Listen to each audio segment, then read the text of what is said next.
Good day and good evening, and welcome back to Walk and Talk stream with me, Caetsu Chaiji, but you can just call me Kai. I think the camera's in the correct position as it usually is. Also, can someone remind me in like a couple of minutes or something about my tea?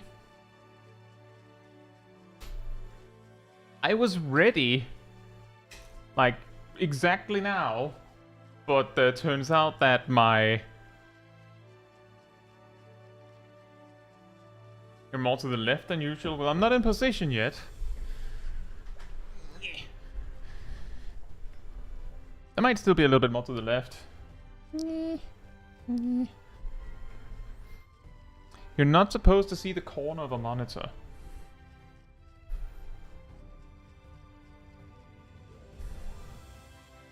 Oh, that's wrong too.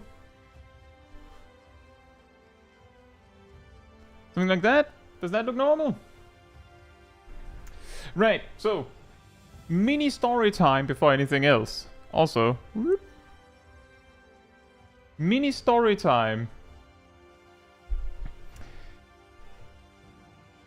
About 2.5 hours ago, well, rather, yesterday, my monster PC, as I call it, started having weird issues. It has one of those weird Intel CPUs.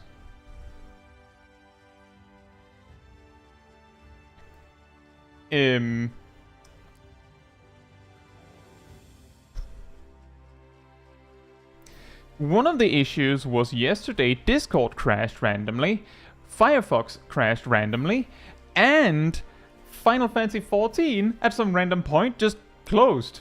Like, I was just like hanging out, writing on Discord with all of you guys while on my island sanctuary, and suddenly the game just closed, just as if I had just like told Task Manager to close it. Just no error message or anything, it just boop, gone.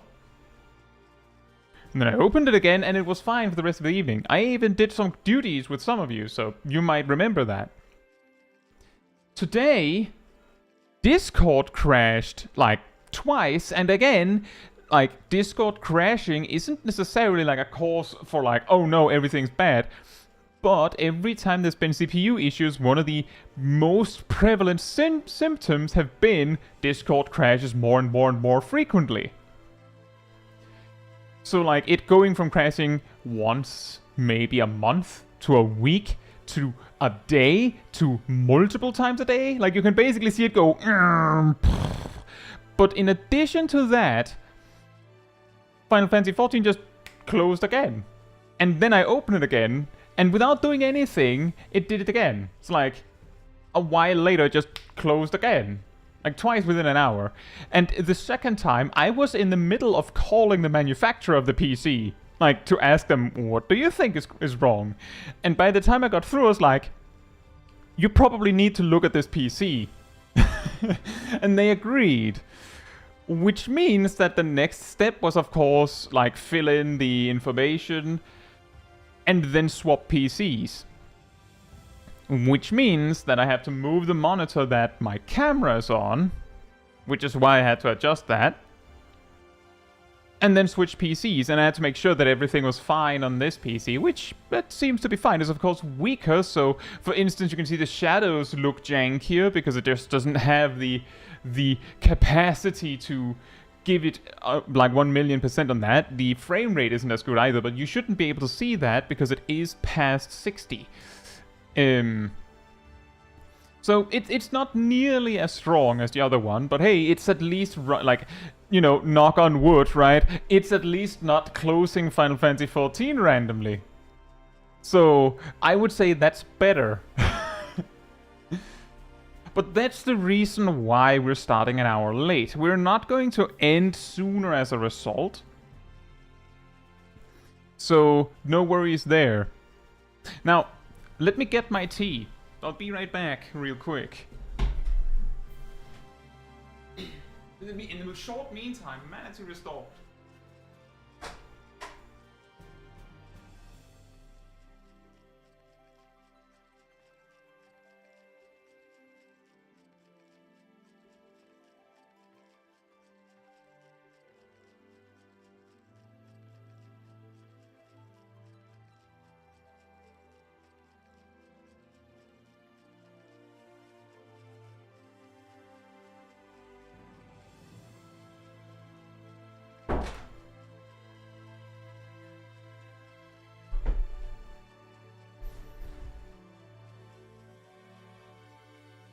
Alright, I'm back.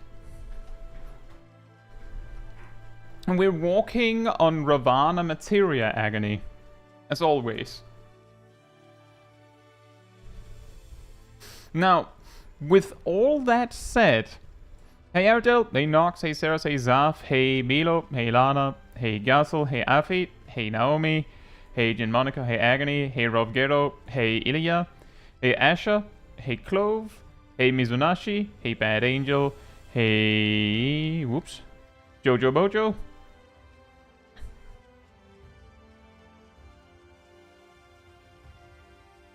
Hey Fox, and hey John. Hope you're all doing very well. But yeah, point being...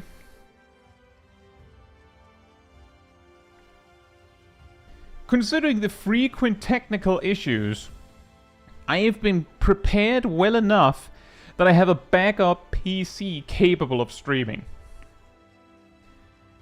And thanks to my brother, while I'm streaming, all of the important files from the other PC is like both sending from it and from the cloud to this PC. So I'm basically caught up, even though this PC hasn't been turned on for like 2 months.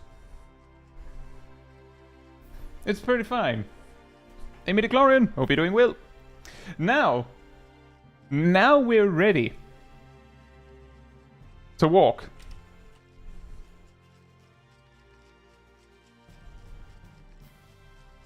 As you do, yeah.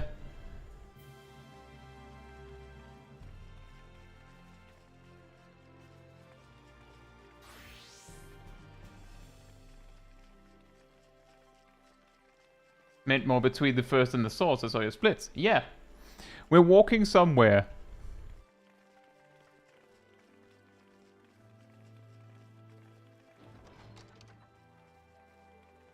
Let me just check. Okay. I'm just worrying about something that isn't an issue.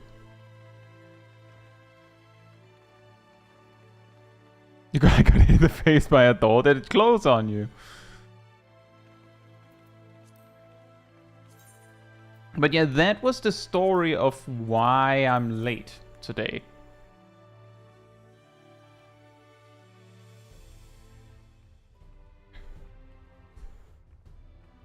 T-Prog. Caetsu Chaiji? Yeah, pretty much.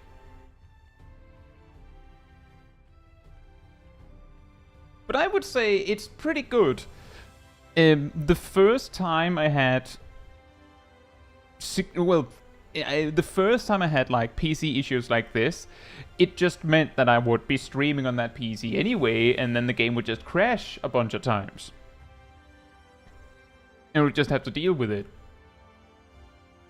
But the time where it was so bad that the PC couldn't function, it just meant there was no stream. And a few days later, I then streamed on my laptop that already barely could run the game at 60 FPS.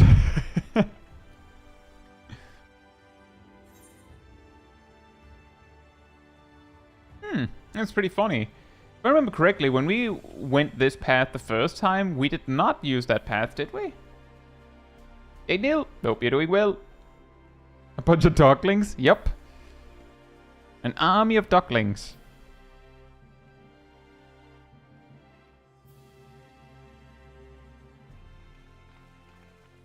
But there was also something else that was pretty funny that I was looking at before the stream is... Exactly, Guzzle. I think that's what we did, because I didn't even realize there was a path straight to the Cabinet of Curiosity from the Aetheryte. I don't think I've ever used that straight path before. But last time I actually got through.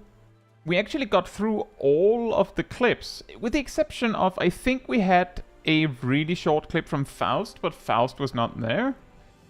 And so I thought, oh well, we don't have that many clips this time then. And indeed, it wasn't until, like, I think, like, a few days ago that suddenly there was a lot of clips again.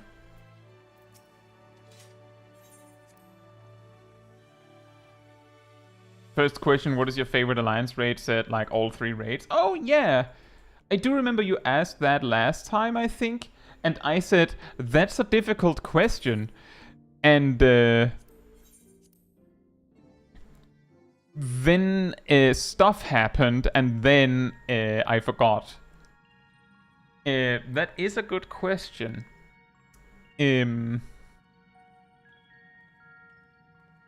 If it has to be the whole set of 3, that also makes it difficult. If I was going to choose just one singular alliance raid, I think I would choose Unscathed, which is probably really weird for a lot of people.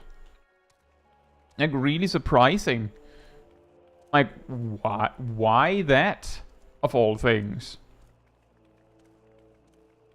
And I think Unscathed strikes the balance between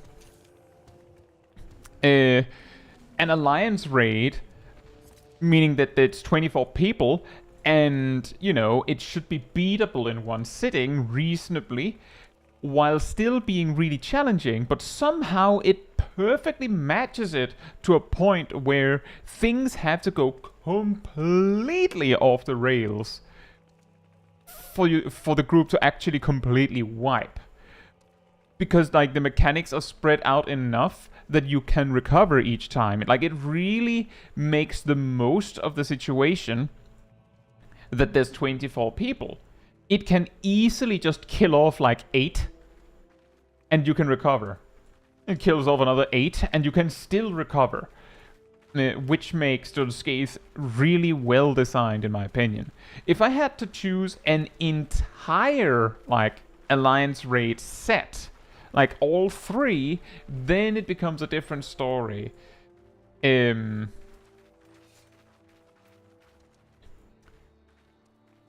that case,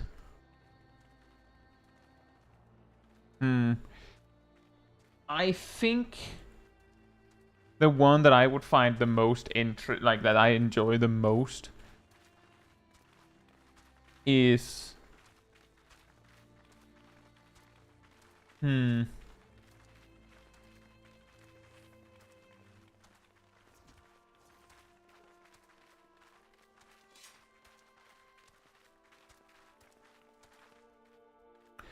know what? I think it's still the Heavensward set, like the Void Ark set. The reason being that with Stormblood, like, it's an interesting alliance raid, most definitely. In fact, the fact that Final Fantasy Tactics Advance being, like, one of the Final Fantasy games I've played the most aside from 14 means that the Ivalice angle is something that is struck with me. Like, something that I was like, oh, I recognize some of this. Oh boy. Oh boy. Oh boy. Come on, Materia, you can do it. You can reach Denmark, please. There's just a lot of, like, bosses where it feels like it's way more chaos, where, like, either the mechanic just doesn't matter, so you beat it anyway, or it's just unfair, like really mean mechanics. I don't feel like the Void Ark series has that as much. The Nier raids, I feel like has, like, it's interesting, absolutely. Like, the thing is, when I'm saying that I like the Heavensward one the most, it means that it's just barely ahead of the others. The Nier one, I feel like there's various things with it where it's like it doesn't do that thing where it recognizes that it is an alliance raid as well. Like, it feels really overwhelming when things are going wrong, and feels like things do go wrong a lot more. It allows the teams to be enemies rather than allies. For instance, in the case with the split up where where where there's the line stacks and you can accidentally kill off another raid team. Like, things like that just feel evil and sort of like, obviously it's only something you could do in an alliance raid, but I just feel like that's like using this specific type of content for evil. So like that takes it down a little bit. The Endwalker alliance raid, I'll say, I have defended the final boss of the final raid many times, and I still think it's reasonable. Like, people complain that there isn't very much new in it, because it's basically just rehashing mechanics we've already seen from all of the raids, in fact, including previous bosses in that Alliance raid specifically.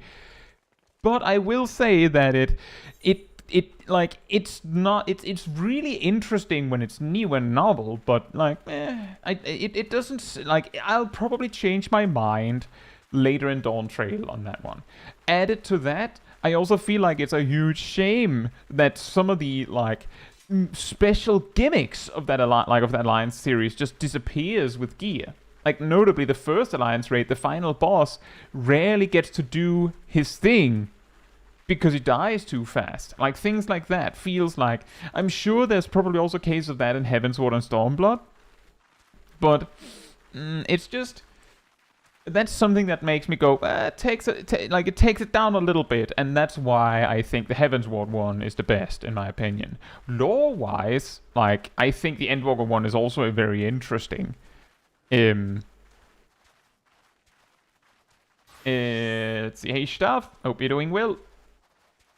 What's the procession for? Oh, it's just a tradition that when we have a stream that is just like a hangout and discussion stream, which is, this means if you have something you'd like to discuss with me, or like you have a question about like that you'd like me to answer or something like that, this is the kind of stream that we do that on, in addition to like sometimes doing it on the other streams, but this is like specifically focused on like discussion.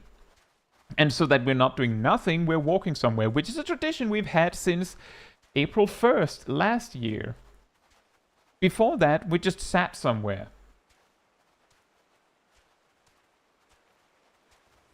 So we walk somewhere, and when we reach the destination, we watch some clips that people posted on the community Discord.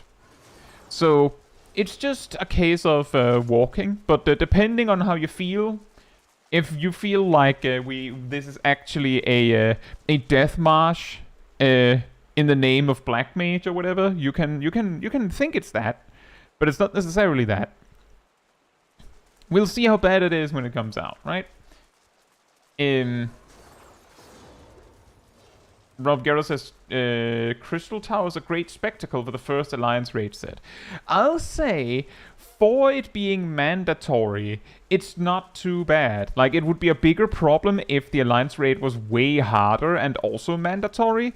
It is a little bit of a shame because it also gives the impression that Alliance raids are always that easy. Even though, like, it's the first one, like, it would be weird to like, evaluate the difficulty of the game based on the early content in the game, right?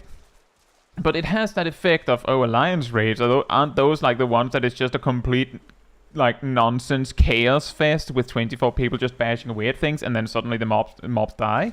Isn't that what that is? Weren't the Crystal Towers brutal when they were current? I don't think so. But let's just say the Labyrinth of the Ancients released where Alliance raids were 2 tanks, 2 healers, and 4 DPS. And to give an example of how those fights went, like, I have a Mythbuster video where, like, with a skeleton crew, but still enough, demonstrate how the skeletons on the Bone Dragon boss in Labyrinth of the Ancients appears to have been meant to be done. Like, how you were supposed to do it. It's just that it's so complicated to do that I couldn't possibly imagine that your average group would do that even when it was current. Jose Weaver, hope you're doing well.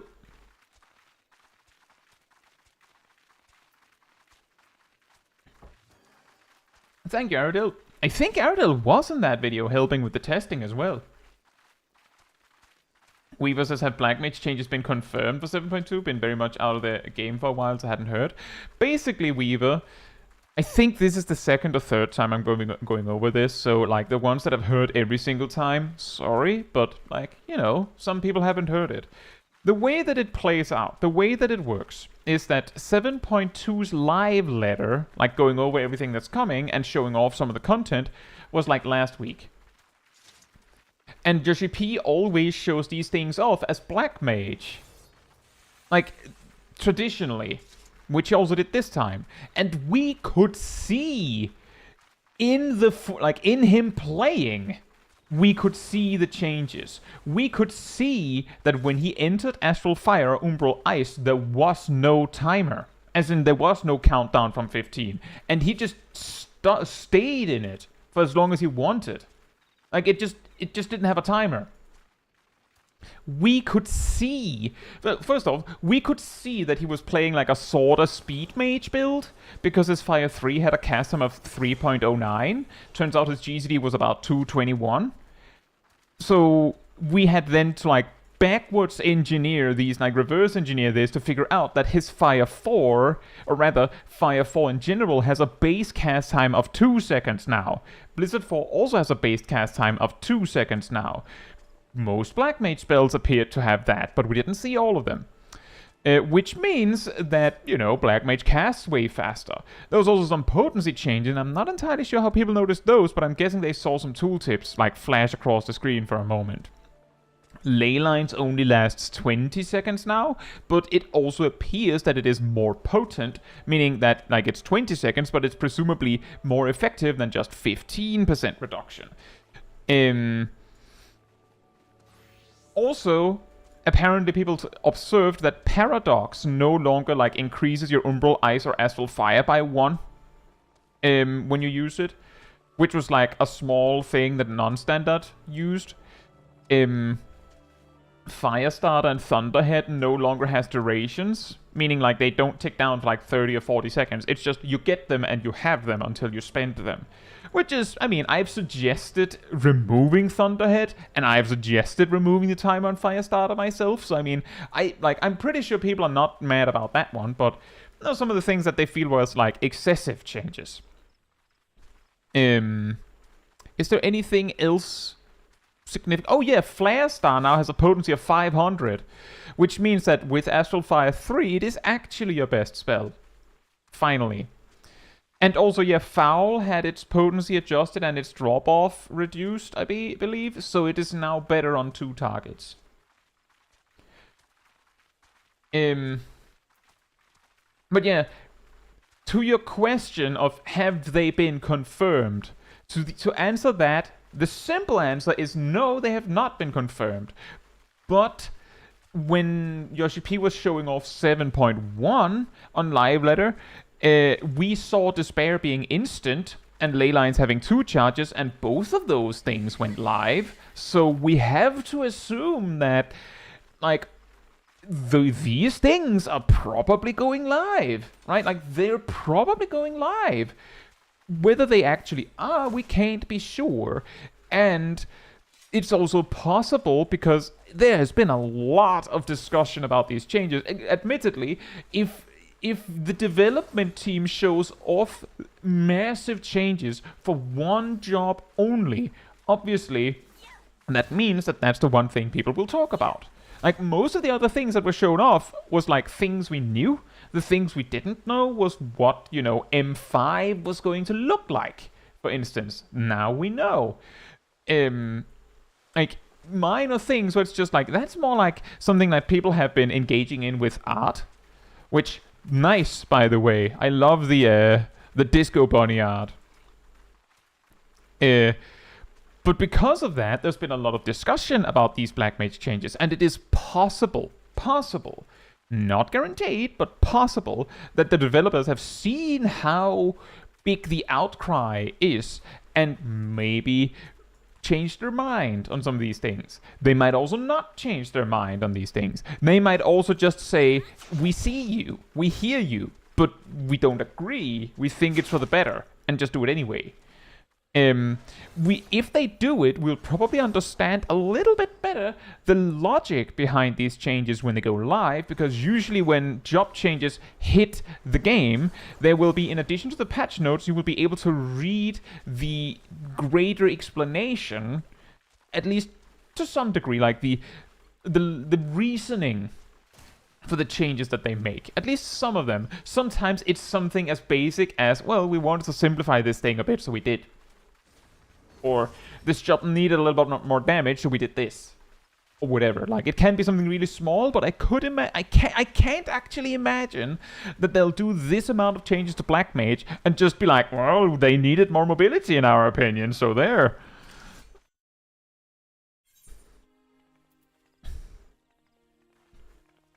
Oh, whoops, I forgot that we also have to go to New Gridania. I'm not gonna change the splits. We just have to assume it says Gridania in general there.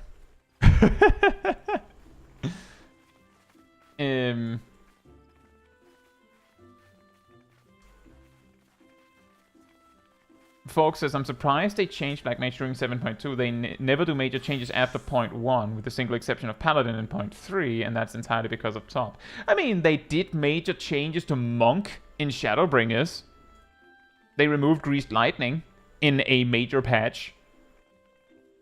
So, like, I'm just saying, folks, there isn't precedence for them not making major changes. Paladin isn't the only exception.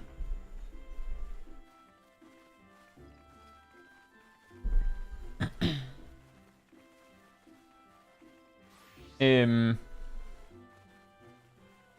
Mojo says there's a specific way to do Bone Dragon skeletons that isn't pure chaos. Oh, the intended strategy has nothing to do with the Center Dragon and Narnia Dragon strategies.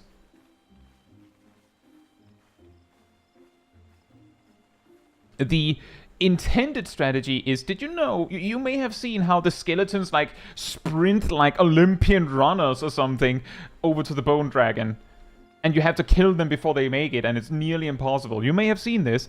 Did you know that the way that it works is that you may have noticed that the skeletons tether to each other? Like, they have this purple tether to each other that make this almost net. These tethers make them immune to a self-applied debuff by being close to other skeletons. If they're not close to other skeletons, they basically get automatically hit with like an 80% heavy slow. Like, they basically run like molasses if you spread them out. Which means, and here's the thing, as the Bone Dragon goes down in HP, it'll gradually summon skeletons. And they will get back up and then do their, like, mad dash from where they died. Which means what you're supposed to do is move the skeletons out to those, like, outer platforms. So that, like, you have one skeleton in each platform, so that they run in Baywatch mode, like, super slow motion, towards the Bone Dragon, and you just kill them off slowly. But why would you do that? Right? It'll take way longer to do that, because you actually have to halt damage on the Bone Dragon to do that. Like, you have to stop attacking it to actually be able to do this in time. So, it just doesn't work like that. Like, it straight up just doesn't work.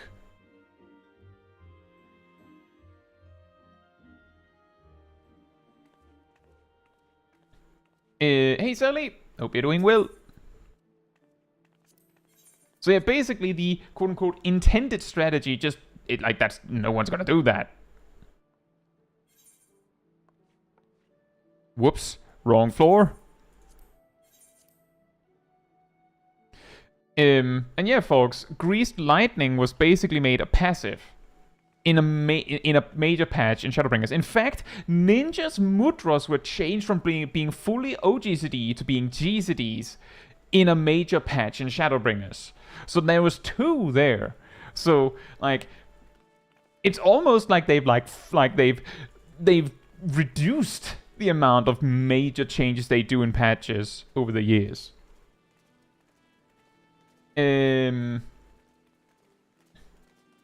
Let's see, Midichlorian says, removing that timer in the first impression I don't like it, but I'm thinking at times it's not that good having it. I will set my opinion to once I see it in action.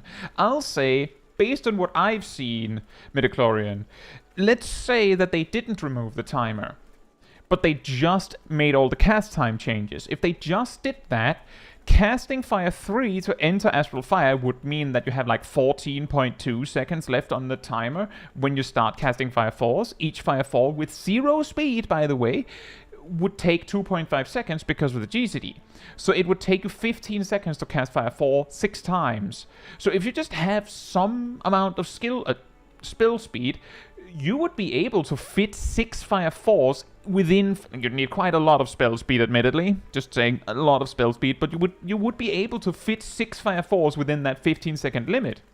Which means that the presence of the timer would be nearly meaningless with the cast time changes. Not entirely, but nearly meaningless. Also, Staff, hope you have a good day.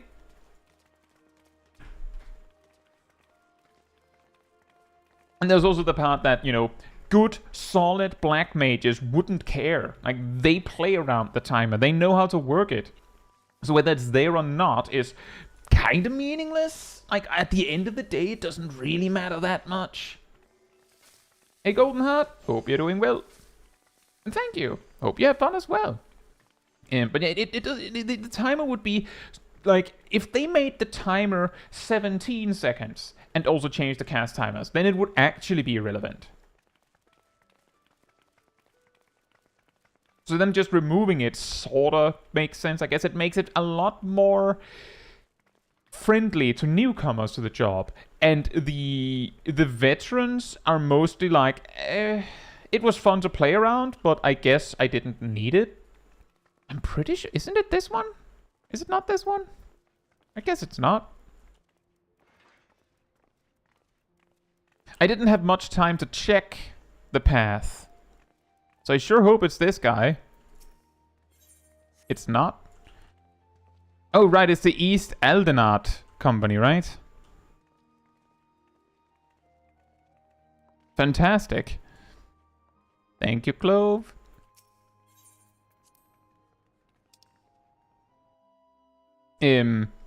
So in a way, I can understand the removal of the timer. I also feel like, in a way, they didn't have to do both changes all at once, right? Like, they could have made the cast time changes and then, like, a patch later be like, with the cast times, we feel like this timer is just weird. And then remove it. And I imagine most players would, like, they would love or hate the cast changes, but they'd probably go... Yeah, you know, the timer's kind of moot now, and just let it be, right? I imagine. But doing both at once has this, like, landslide effect. Sally says the devs definitely have a habit of going, well, these changes make X meaningless anyway, may as well remove it. Yeah, and then there's also things like Thunderhead.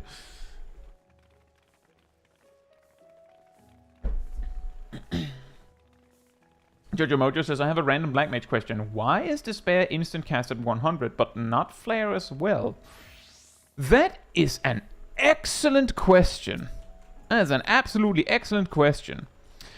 Let me put it like this. In 7.0 and before Dawntrail. What do you mean, Nox? The timer's always the zone we're in, not the place that we... like, the timer's taking on the place we're in, which is Kogane. Oh, that would have been funny, stopping at the Kogane town. We could go there. But it's back to Jojo Mojo's question. Before Dawntrail, Despair's cast time was 3 seconds, and Flare's cast time was 4 seconds. Because reasons.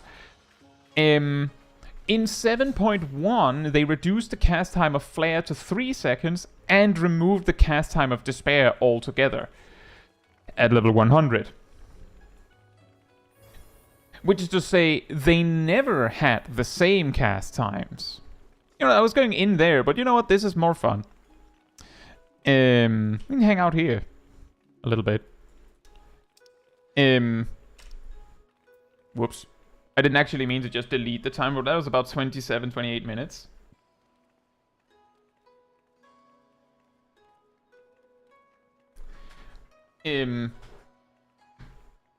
But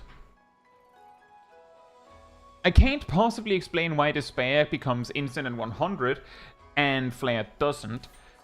But it is a recent change, and I believe the reason, like part of the logic behind making Despair instant, is that at level 100 you get Flare Star, and Flare Star basically means that, like,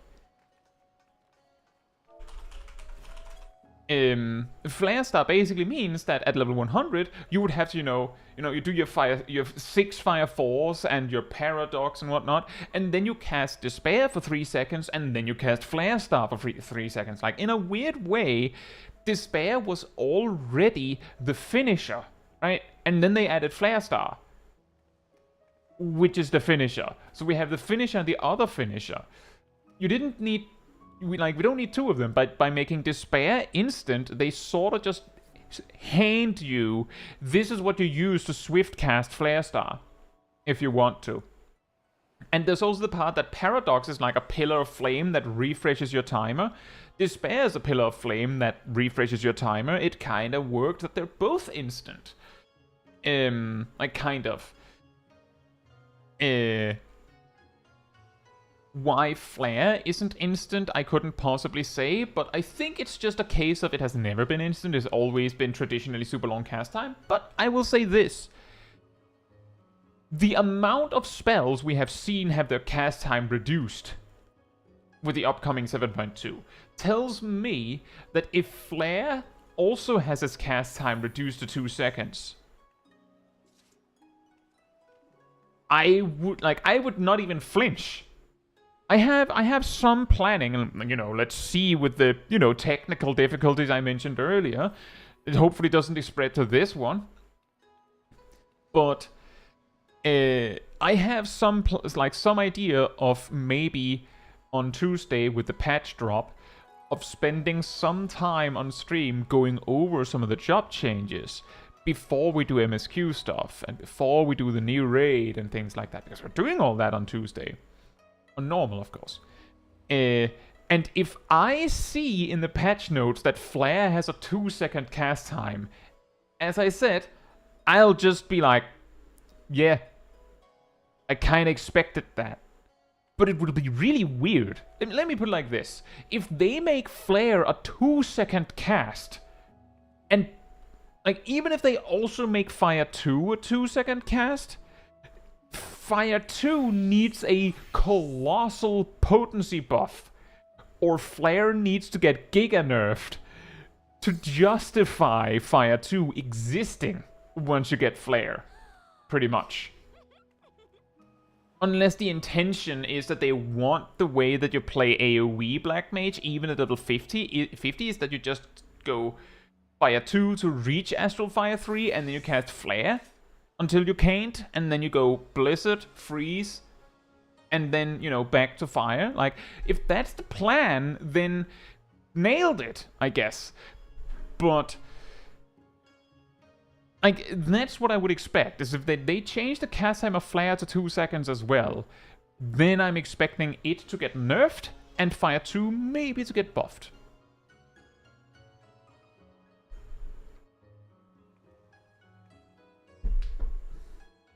Jojo Mojo, it isn't the only aspect in which Despair and Flare are different.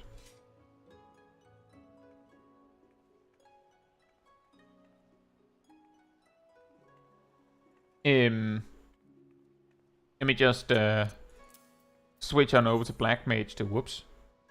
Did I not save that? Weird. Whoops. Huh. Anyway... if we read Flare...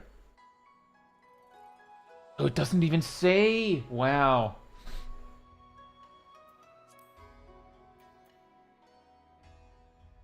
Wait, where does it say then? What?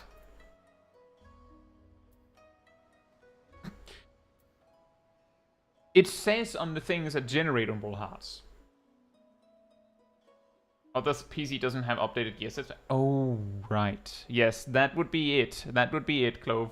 That would be it. Bam, bam, bam, bam. I forgot that was saved locally. If we read Umbral Soul real quick. Umbral Heart bonus nullifies Astral Fire's MP cost increase for fire spells and reduces MP cost for flare by 1/3. It straight up name drops flare. You see something missing, right? Which is to say, Despair does not benefit from this effect. This is also what leads to some of the jankiest non-standard meme strats. And like, when I call them meme strats, it's not to say that they're bad. They're actually good. Like, super mobility strats is that switching into Astral Fire and then using Despair means you still have 3 Umbral Hearts. Which means that if you switch back into Umbral Ice, you will get a Paradox marker because you have 3 Umbral Hearts. Well, you'll get a Paradox marker because you're in Astral Fire 3. But if you then swap from Umbral, like you swap into Umbral Ice, you just need to have Umbral Ice 3 and then swap because you carried 3 Umbral Hearts from your previous Astral Fire state. Assuming you didn't spend any on Fire 4, of course. So that is to say, Despair and Flare are different for good reason in some aspects. There's also the part that Despair does not generate any Astral Soul stacks, which is, you know, what you need for Flare Star. Hey, Gomibako, hope you're doing well. It says, how's your Moctome farm going? Get everything you want? Yeah, actually, I bought an additional bed. Just an extra one. Because I had so many.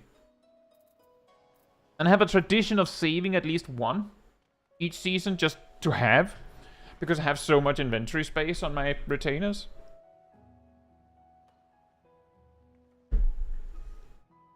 So I got everything. Did you get everything? Remember, everyone, the Moctome event ends on Tuesday. Like, when the patch drops, no more Moctome event. And while since Dawntrail they kind of stopped with it and like pretty much just shut down the server for a few hours, but it traditionally, like, big patches like this mean that the servers are gone for like 24 hours, which means that there's a possibility that you need to make sure you're done Monday before the daily, like basically Monday morning you should already be done, because you might not have a Monday. They did say 24-hour maintenance. Well, fantastic. I didn't even check, but I kind of knew it was coming. Gazel says the character casting animation will look interesting after those long casts get shortened to 2-second casts. Yes, they will, actually. Well, in fairness, most of the Black Mage casts, you know, most of them, like, have you go like... and then... or... and then... So, like, what'll happen with a much shorter cast time is you just go...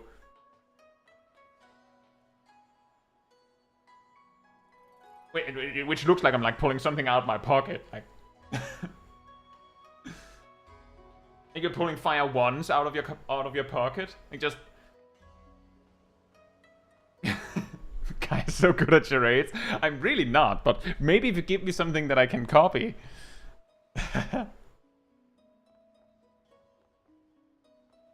In that case, Gumibako, hopefully, like, either you still have these left, or this one left, or my suggestion for anyone who still needs some stuff, if you just have a little bit of time to just park your character, like, let's say you're just, like, you're doing something else. If you can just pause whatever you're doing for like 5 minutes every so often, just park in the gold saucer, and every 20 minutes, do this. If you do that for a day, I guarantee you will have 100 Moctomes.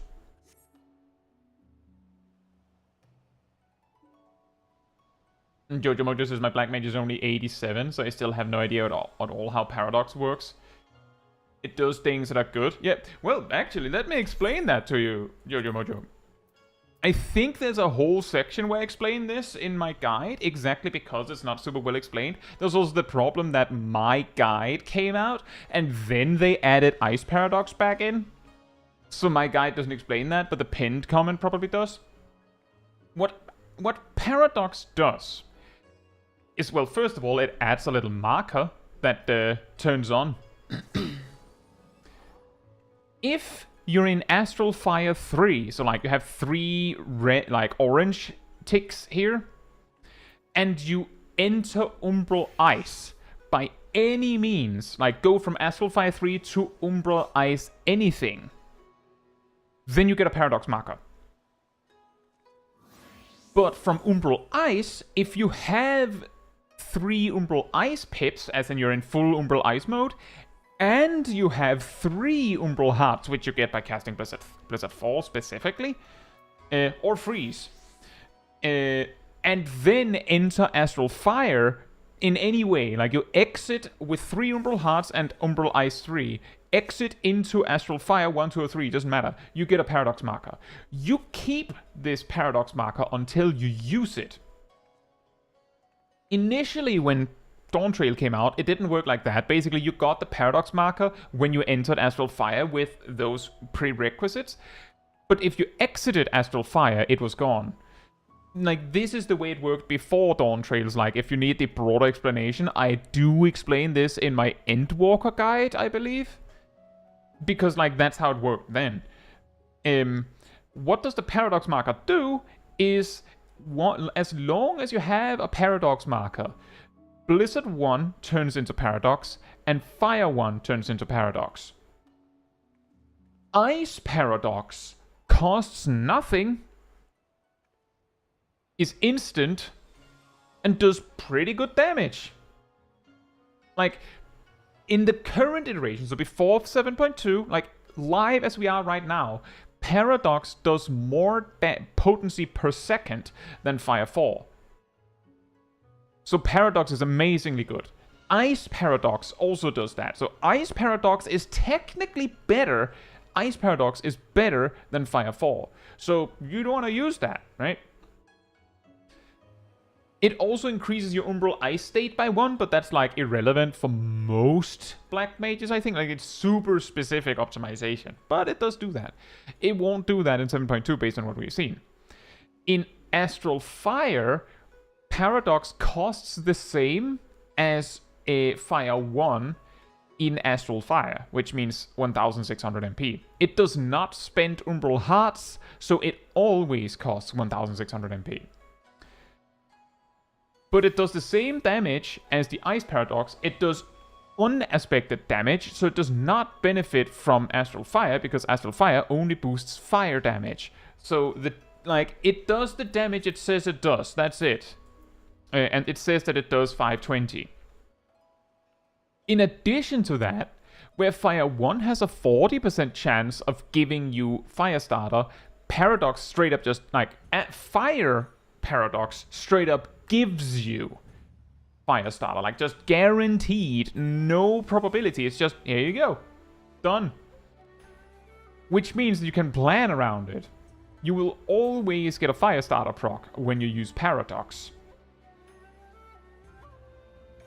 And that's pretty much what it does. It also means that it's instant in both modes. In Endwalker, Fire Paradox was not instant, and I'm pretty sure it didn't guarantee the Firestarter proc, but I don't actually remember, now that I think on it.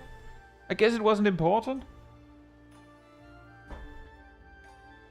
But long story short, if you play what is considered the standard rotation of Black Mage, the moment you learn Paradox, it basically just replaces Blizzard 1 and Fire 1. And notably, in Ice, in Dawntrail, Blizzard 1 was replaced by Blizzard 4 under most circumstances. So Ice Paradox is just added. Like, you just also do that now. And in Fire, You just don't use Fire 1, you just use Paradox instead. And as long as you go into Ice, Umbral Ice 3, and then use Blizzard 4, and then into Fire. I don't care how, you might just use Fire 3. You could also do AF1 F3P standards, as I call it, and as people call it, which is transpose Firestarter Fire 3 if you have it, which is slightly more damage. Doesn't matter, you will get a Paradox marker. And if you're in Astral Fire 3, which you will be, and exit Astral Fire by casting Blizzard 3 or Transpose, doesn't matter, you will get a Paradox marker. So it's a very long-winded way of saying, if you play Black Mage quote-unquote normally, it makes some of your spells better. That's basically what it does. Right?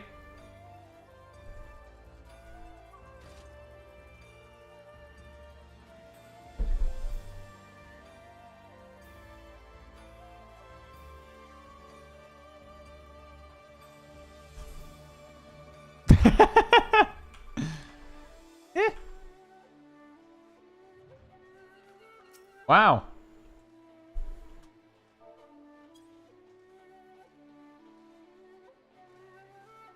What's the Umbral Ice flow then with Ice Paradox? B3, B4, Paradox, or B3, Paradox, B4. Sometimes, if you're doing some like really weird stuff, you might end up transposing into Ice, and sometimes you'll use Paradox immediately. But broadly, like most of the time, it'll be B3, B4 Paradox, or B3 Paradox, B4. The reason why it's usually B3, B4 Paradox is because if you are going to do AF1 F3P standard, you need to finish your Umbral Ice with an instant. And Paradox is an instant. Boom. Boom jams, is that easy. Maybe you'll refresh Thunder on your way out, but ultimately Paradox is right there. Transpose into Ice sounds crazy outside downtime. It is weird. One context, I actually think I did that once on stream, like Tuesday this week. But if you, like, let's say you're in the middle of a burst and then you realize you need to move, so you go like Xenoglossy triple cast, and then you're like, Fire 4, Flare Star, Despair. Oh, right, I don't have any more I don't have any more spells that need to cast, and I need to go into Umbral Ice. If you cast Blizzard 3, like, right then, you're not getting your full, you're not getting your full money's worth, because, like, you're casting a speedy, hot Blizzard 3 that is 30% weaker than it could be, and transposing into Umbral Ice first, doesn't change that. Like, if you transpose into Ice, Blizzard 3 is still free because of what Umbral Ice does, but it just, and its cast time is longer, but you have triple cast, so like, it's instant. So if you just transpose Blizzard 3 from there, you basically just recuperate, like, you recoup those 30% Blizzard 3 potency that you would have lost. It's a super specific thing, and it's more like a oopsie-whoopsie recovery, like, you goofed it, but then you fixed it. Like, like, you're not supposed to do that, but now that you have done it, to make the most of it. In 7.2, again, assuming the changes we've seen go live, doing this, as in finishing your Astral Fire with Despair Transpose Blizzard 3, or rather, Despair Transpose Swift Cast Blizzard 3, will be one of the ways that you can increase your damage by a little bit. Because you have nothing else you need to do that with, and when you go back into Fire, you'll just use a Fire Starter. Which is really funny to think about. Is there a spreadsheet of all the Black Mage potencies accounting for levels of Astral Fire, Umbral Ice, and so on? Not to the degree that you just said. But let's put it like this. If you're in Umbral Ice 1, 2, or 3, all of your non-fire spells have the potency they say they do. Improved by Enochian. Whatever that, like. But, like, people usually don't count that unless they need to compare with a different job. fire spells will be 10, 20, or 30% weaker related to what they say they do when you use them while in Umbral Ice. 10% for 1, 20% for 2, 30% for 3. In Astral Fire, all non-fire spells will do... Well, rather, all fire spells will do 40, 60, or 80% more damage than what they say. Based on Astral Fire 1, 2, or 3. It actually says so in these aspect mastery things. They didn't actually used to say that before Dawntrail. In fact, in 7.0, the first one didn't say that. Only the second and third one, which was pretty funny. Ice spells while in Astral Fire will then do 10, 20, or 30% less in the same way. But that's pretty much it. That's it. That's all. The complicated part usually comes from potency per second. Like, I just said a little bit ago that Paradox is stronger than Fire 4 in terms of potency per second. That's because Paradox is...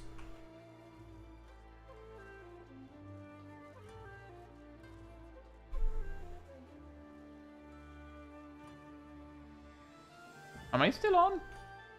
Oh.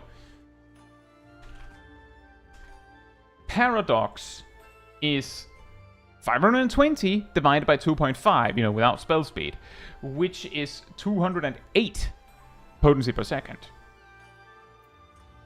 And then it gives you Firestarter, which also, like, is an additional benefit on top.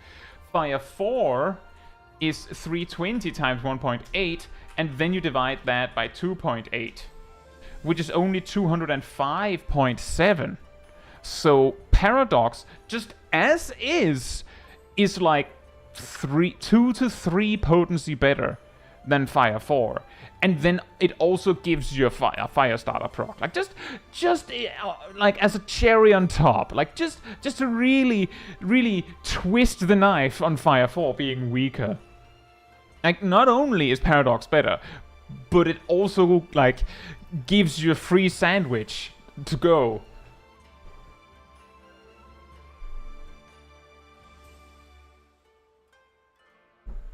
But it is weird that these tooltips never actually were made to say what they do exactly. Also, hey Yannick and Bits, hope you're doing well.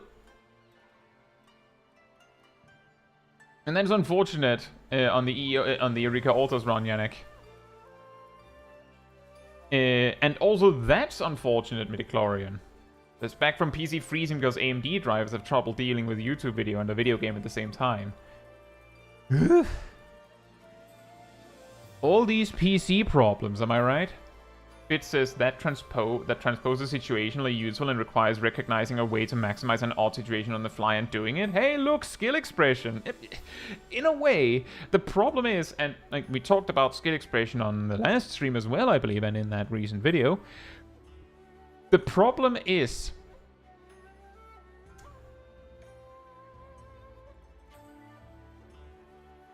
because of the excessive level of optimization we look at in a game of like Final Fantasy XIV means that to some players basically let me put it like this: if Despair transpose Swiftcast Blizzard 3 is optimal in a game like Black Mage, sure, in a game like Final Fantasy XIV with Black Mage, but if Blizzard 3 instant from after transpose ends up being optimal, then a large amount of players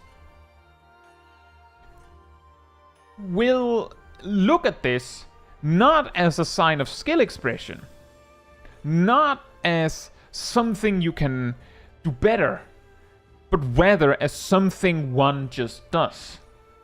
Right? It's not some option you have to do. You just do it or you're bad. Like, that's how it ends up being. And that kind of like, I imagine it was a little confusing, that argument I presented in that video, but that's what I meant by, if players expect that you, like, out the box can do like 80% of a job's potential, then there isn't that much space for improvement. Also, hey Melissa And Seraph, hope you're both doing well. So, like, it is technically a kind, like, some sort of question mark skill expression. But the problem is exactly that. I don't know. Like, I think the reason why skill expression clashes in this particular way is because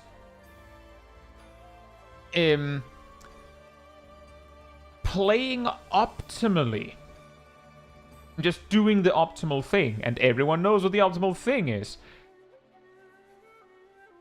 that expression. Like, imagine, and this might be a very painful realization for some of you, imagine that you're a factory worker. No disrespect to factory workers. It can actually be a very, very daunting job because it's like repeating the same tasks over and over again. Imagine you're a factory worker, and all you have to do is grab the thing and put the other thing on the thing, and then push it along. And that's what you do.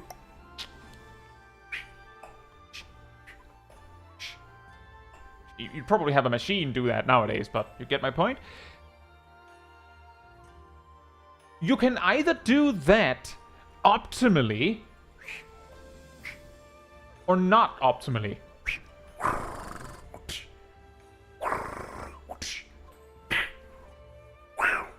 Woo! Oh, I missed like 15 things while I was styling. One of them is technically some sort of expression. The other one is optimal. And when I say some sort of expression, it's because it's probably not skill expression. It's at least not a relevant skill that you're expressing.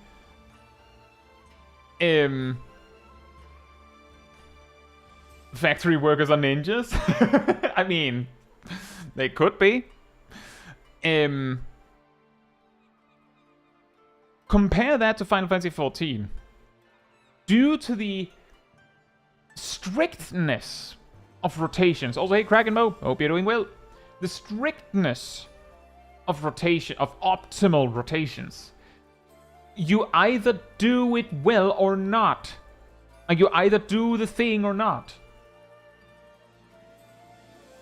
Because we all know what the optimal, like, well, we have the capacity to know what the optimal answer is. We have the ability to find it. Meaning that either you do it or you don't, right? And it's not very expressive whether you do it or not. Skill expression is... I feel like it's a little bit deconstructive to say this, but it's almost like saying, I have a skillful gameplay. I have a personal expression. Skill expression, if you know what I mean. Because it feels like it's combining the concept of personal expression in games with skillful gameplay. Because you're expressing your skill through the way that you play.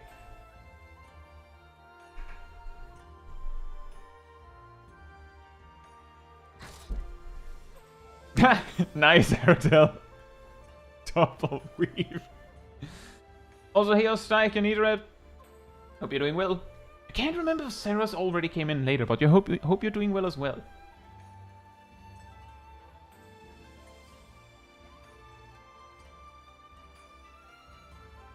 And hey, Iron, hope you're doing well as well. But because of this fact that there is an optimal way to do things means that the most expressive you can be in Final Fantasy XIV, given that you don't have that many options and customizing, is to do exactly as everyone else. Like the Buzz Lightyear meme, right? Say, Kate, hope you're doing well. Weaver says, I thought the observation that the only quote-unquote obvious skill expression involves recovering from mistakes, which is lack of skill, was on point. Thank you. Oh, this PC is also crashing. Fantastic. It does that sometimes. But it at least does it in a predictable way. This day just keeps getting better.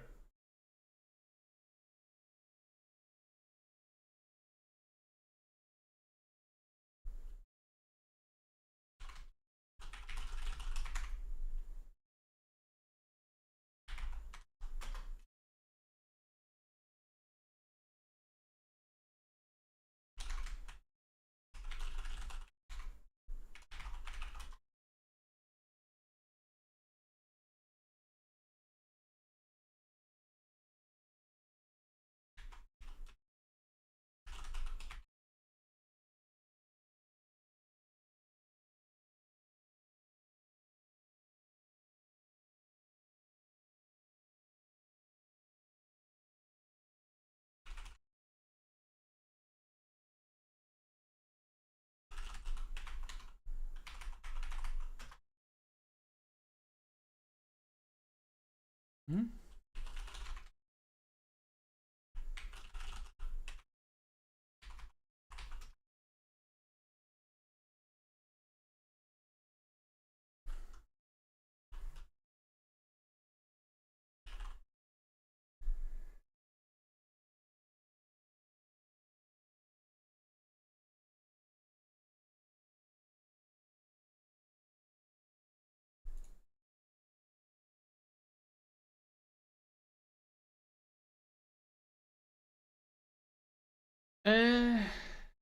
I apparently wrote the password wrong multiple times in a row.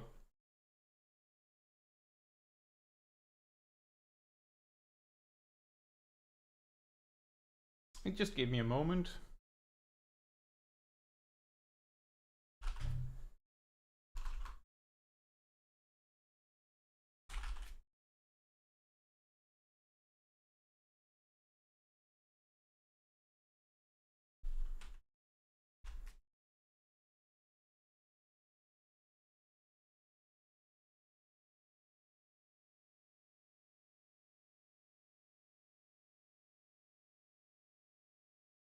Can you still hear me?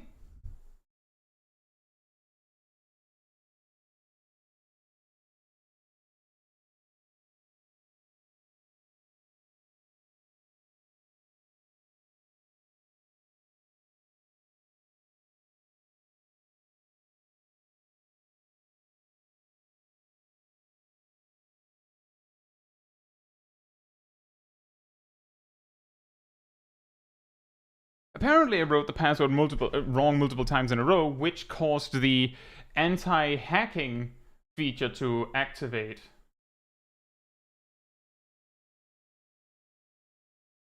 But I was sure I wrote it right.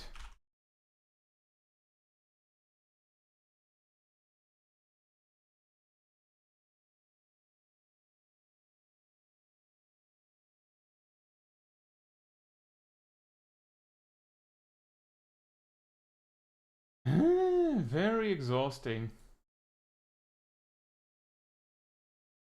And when they say several minutes, I don't know how long this is.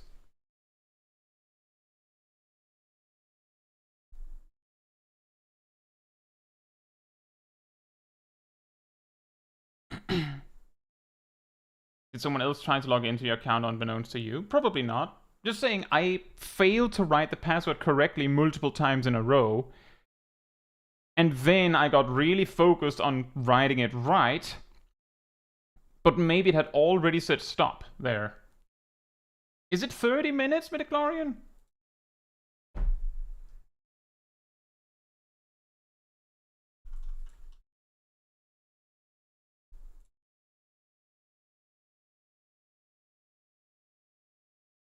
$30 minimum. Oh. Well, that's a shame. And very annoying.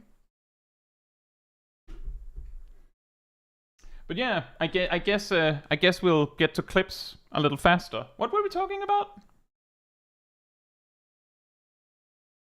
Also, thank you for the compliments on the background.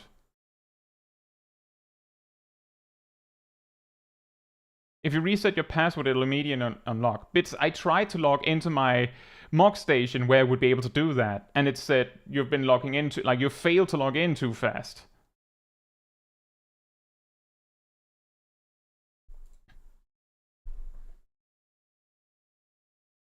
I think so, Agent Monica.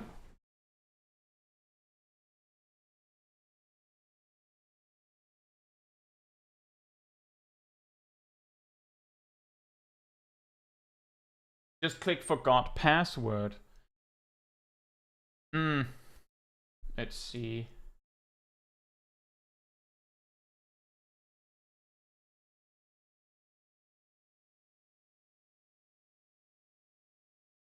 I'd rather not be forced to change it, but that might help, I guess.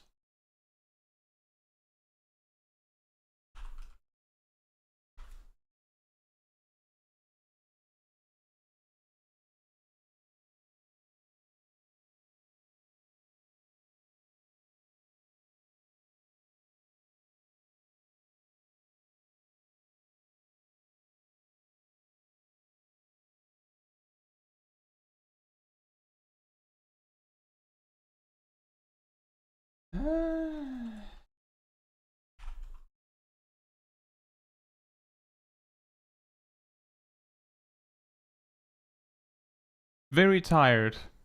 For those that came in a little bit later in the stream, I mentioned earlier that the stream was delayed because of PC problems. So it's just fantastic that everything goes wrong, right?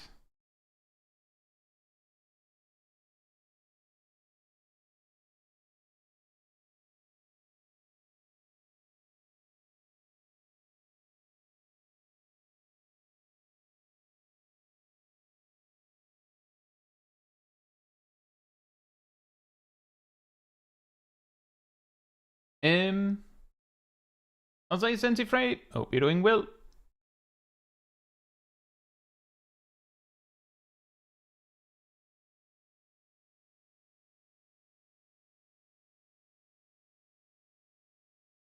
Where the difference is that this PC sometimes crashes the game once in a blue moon.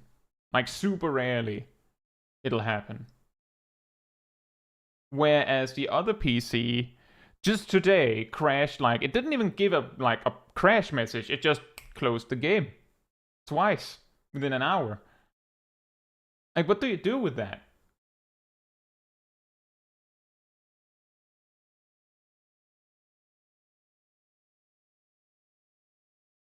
Threaten to eat it?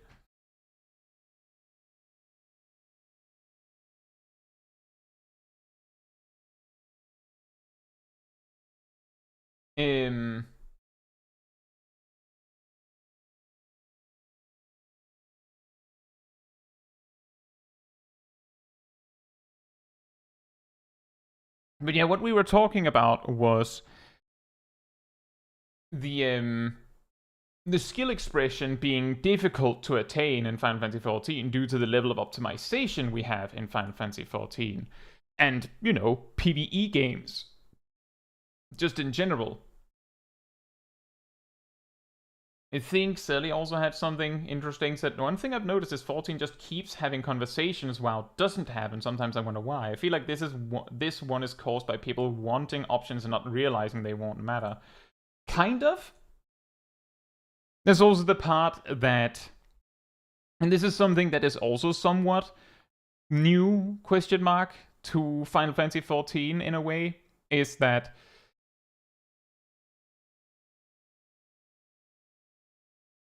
some players will just play the game, right? Some people will just play the game. Most will just play the game and enjoy it, hang out with their friends, whatever. And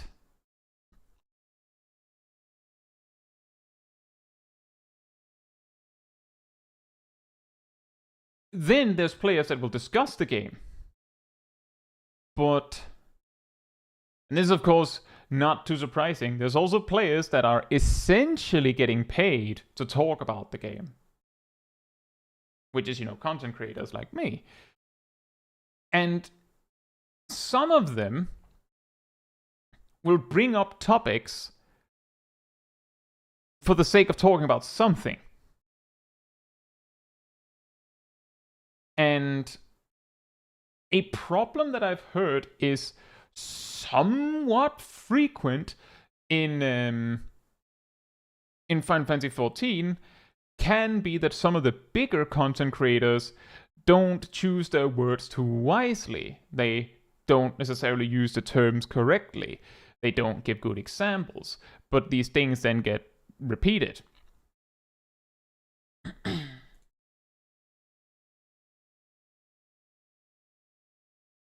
And at some point, people just agree on it. Like, for instance, as I said, like, this is a pretty funny one. I mentioned midcore a while ago. If you look for midcore, like on the internet, for the most part, what you'll find is games that define parts of the game as midcore. For instance, Terraria has midcore. Or you see it in the context of explaining like how invested you are in a game. Or you will see it in the context of how much the game expects you to be invested, as in like how hardcore the game is itself, what it is expecting from you. But if you go beyond that, you'll find that Final Fantasy XIV, specifically Final Fantasy XIV, talks a lot about midcore. Thank you for the gifted membership, Aradil. Thank you so much. And enjoy, Eaterit. Thank you.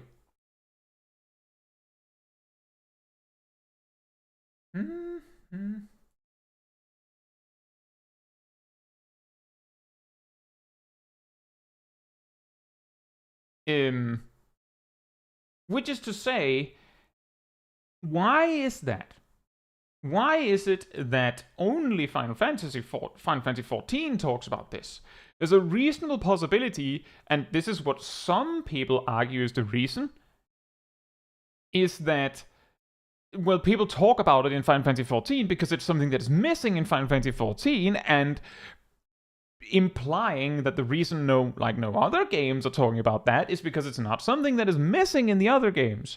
Which is I mean, you can see the problem, right? You can see the problem. Basically saying, no, we're not weird. All other games in existence has this. Consistently. Like, across the board. And also thank you so much for the super chat, Kay. It says if you run out of Final Fantasy XIV ideas, play Ghost Trick. I don't even know what Ghost Trick is. But thank you for the suggestion.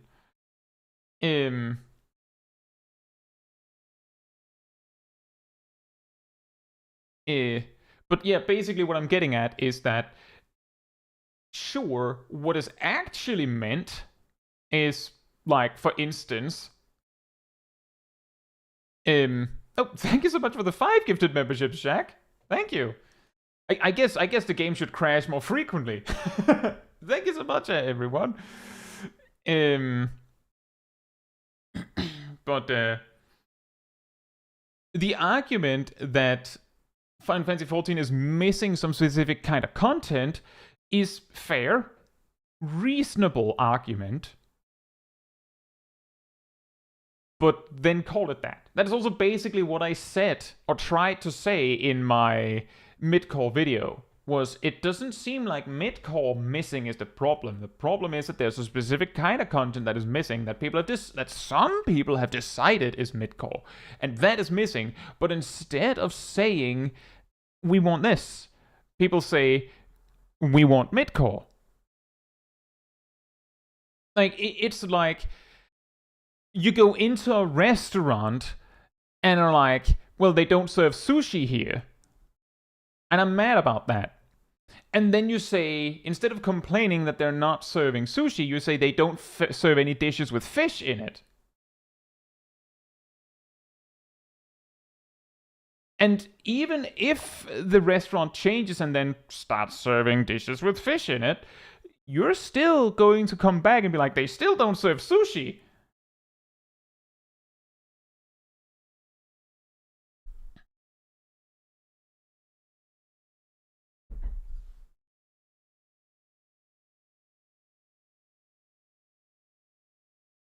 See, Ostak says the worst example of creator critique is that it's rarely actually critique. It tends to be focusing on negative aspects while overlooking positive aspects.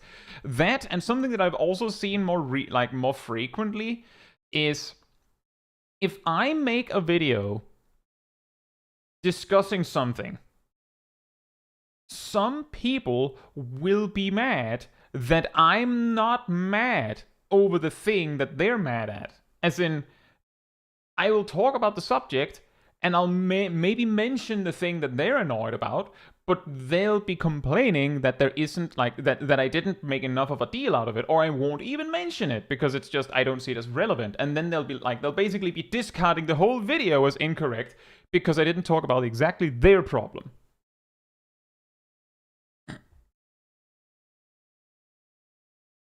Yannick says, I think there's a problem that mid-core content, quote-unquote, does not ease you and guide you into, quote-unquote, hardcore content. Closest to that is extremes, I guess. The problem is that, like, coreness, for the most part, outside of Final Fantasy XIV discussion, usually has to do with how invested you are. Like, how much time you're putting into the game. And admittedly, there is a little bit of a gulf in difficulty in the game at large, to the point that the jump from casual content to an extreme can feel extreme, actually. And even then, it can also feel like the jump from extreme to savage can feel savage. And because of the distance, it makes it really hard. And I feel like the reason could be the difficulty of casual content is increasing with each expansion, in my opinion. But the difficulty of extremes is increasing too. And the difficulty of savage is increasing too. And because these don't have the same limitations as casual content has, you could say, they might increase more, which means that they increase the distance from casual to hard content.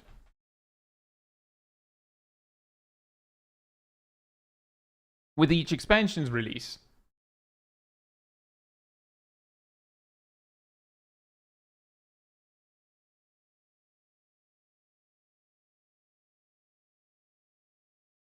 Jack says, please explain that this is your channel, not theirs.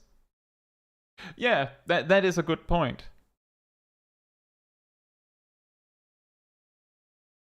I hope you're doing well as well, Jack. Okay, says, I tried to order pizza, but they don't seem to be doing delivery. Is that mid-core?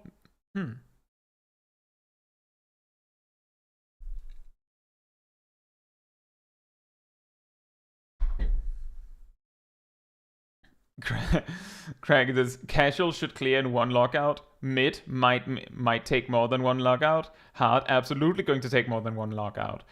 And if that's the way we determine it, then content is different kinds of coreness depending on how good you are at the game, right? And then what do you do?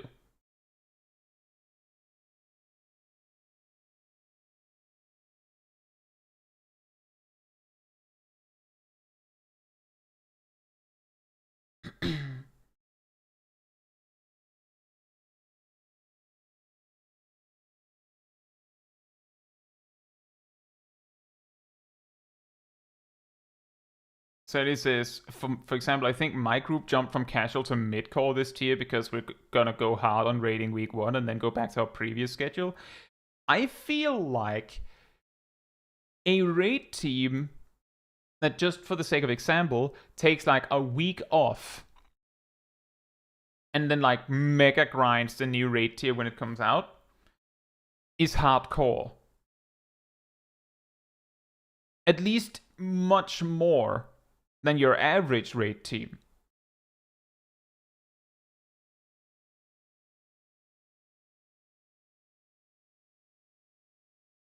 That definition also excludes things like big fishing, which don't have lockouts. Yeah, exactly. It also means that games that don't have quote-unquote lockouts don't have, like, they just don't work at all. So when our definitions get so specific that they are defined by how Final Fantasy XIV works, then we may have dug so deep that things start to stop making sense. Jose Bocage, hope you're doing well.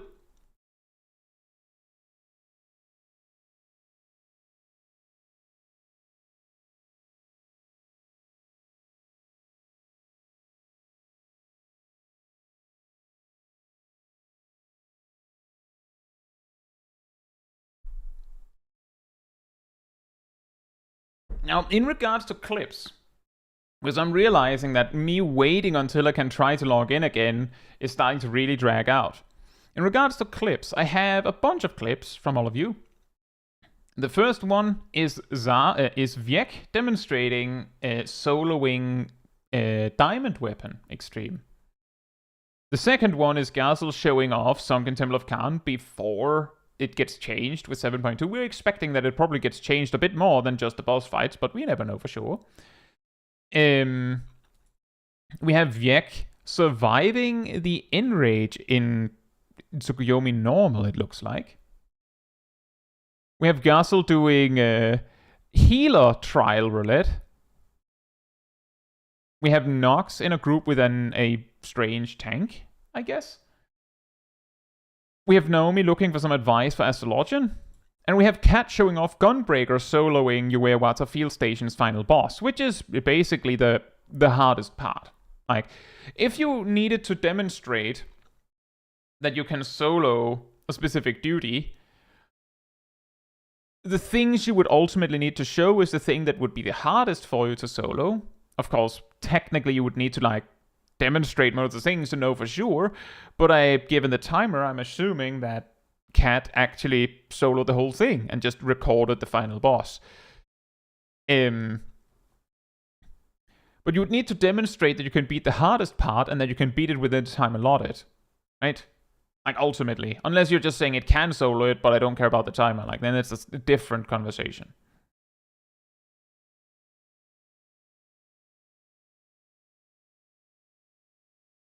But yeah, before I get too deep into that, just checking. Kat, Naomi, Nox, Gazel, Vjek, are you here?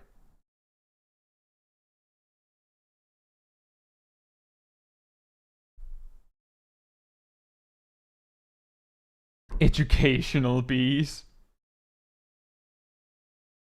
Well, we could start with the Odd Warrior.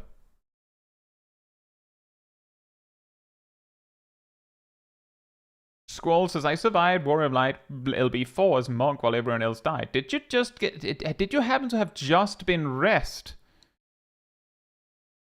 Or alternatively, did a tank use tank LB and you just happened to be the only one that actually managed to get the buff somehow? Also, Nim, hope you're doing well. And Squall.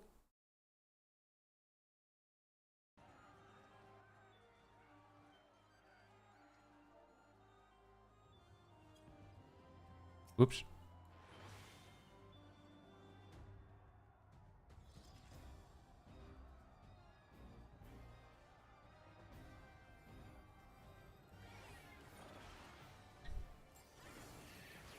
Pull with a gap close? I mean, you can do that. They used Inner Release and then Storm's Eye. That's like a minor detail, but they should be using Fell Cleave. It's coming. I shall have to share these findings. They really wanted to do a full 1, 2, 3 for every Fell Cleave. Success.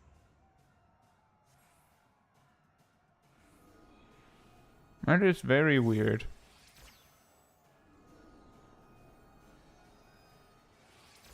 The soul rebels.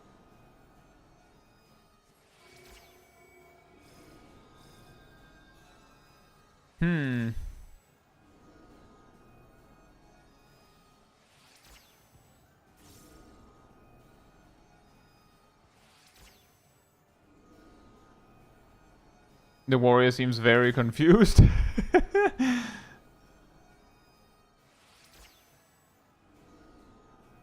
Is it a bot? Could it be that it's a bot?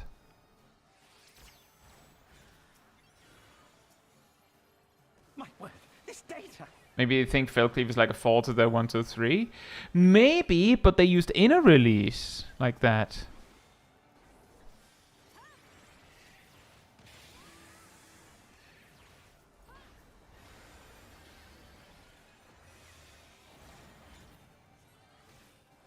Very strange. New or well, they're a returning player according to their icon.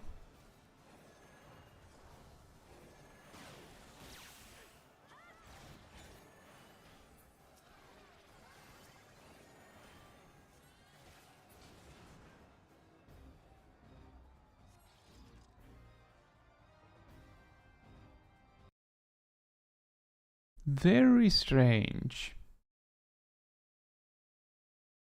Movement is too sharp to be a bot. Wouldn't it being sharp also possibly indicate a bot? Maybe used Earth reply at the right time. I don't think so, Squall, because the way that the LB4 works is that if you don't have a tank LB on you, you straight up die. And it's like non-negotiable, you straight up die. Just boom.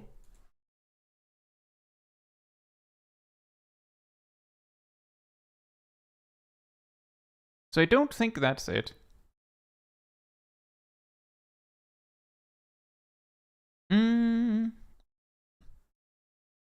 Right. Next, we can do Naomi's M1N as Astrologian.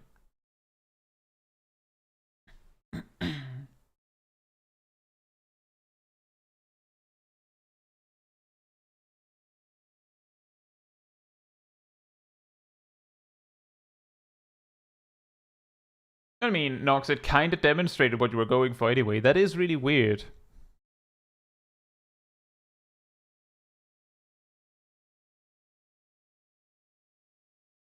Something that I think is interesting is that personally,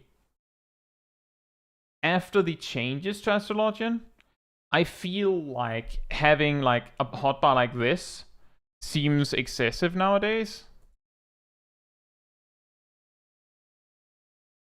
But it's your choice.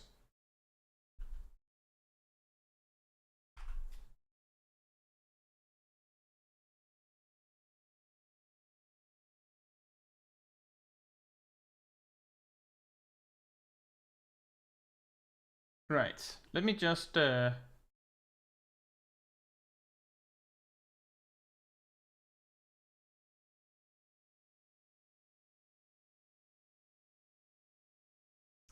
before we get into that.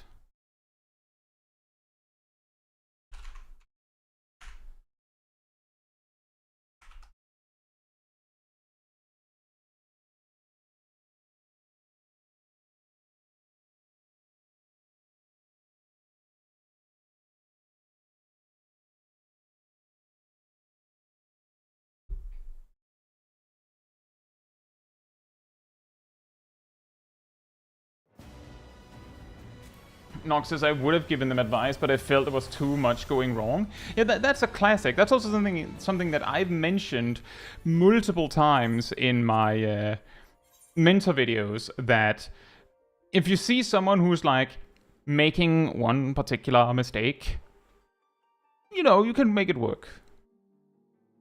You can explain that. If you see them at level 70 doing several mistakes, you might go, okay, which one is most important? But it might take you the entire duty to decide which one. Even for me. So I'll just be like, I'll figure out that there was something really stupid after the fact. Like when I check the footage, I'll be like, oh. Like for instance, like that's also what sometimes happens in my mentor videos, that you'll see that I'll, like, that is actually something that happens it happens very, like, not too frequently, but it happens frequently enough that I'm sure some of you will be able to recognize it. That I'll say, for instance, oh yeah, this group was pretty fine. I don't think they did that many mistakes. And then, like, the footage will be literally showing someone doing something really stupid. And then there's a chance that there will be, like, a text in the corner saying, oh yeah, I didn't notice that until now. The reasoning being that the workflow in my videos is that, you know, I do the like in my mentor videos is that I do the duty, I write down notes for future Kai. Then I might, like, sometimes the note will say something like, did Aerodel change hair color? Yes, they did. It might, like, the note might say, check the footage for this, like a particular thing. But if it doesn't, then I'll just assume that what I've written is correct. And sometimes the note will be like, oh yeah, there was something with this guy, I think the other ones were good. And then I'll write the manuscript based on that. I might review some things to look something particular to point out. Then I'll, you know, write the manuscript. And then on a later date, I'll, you know, do the voiceover. And then when I'm editing the video, you know, I'm combining the voice with, okay, what footage will I use, right? What will I show alongside this? And then I stumble upon something really stupid. Like, for instance, and this isn't a video that has come out yet, but basically I had a duty where there was a black mage that was making a lot of mistakes. And I focused a lot on them. I didn't notice that the ninja and the dark knight, like, I barely noticed what they were doing. As far as I could see when I watched the footage back, is the ninja was doing fine. The Dark Knight overcapped MP somewhat frequently, here and there. But I say in the voiceover that I'm pretty sure that the other two players are doing fine. I don't even acknowledge that there's something with the MP and the Dark Knight. I don't even mention it. Because I didn't notice. And I certainly didn't write it down when I wrote, like, my notes for the manuscript. And when I wrote the manuscript, I had plenty to work with my notes. I remembered enough that I focused on that. And then when I had finished writing, I was like, all right, perfect. Enough text about that duty. And moved on. And then I find out when I'm editing it that, oh, what's going on with this Dark Knight? And the funniest part is usually I get the most critical of me saying that when I say in the voiceover, I'm pretty sure the others did fine. That's when Editor Kai goes, were they though? Are you sure? Which is really funny because I should have checked that before I did the voiceover.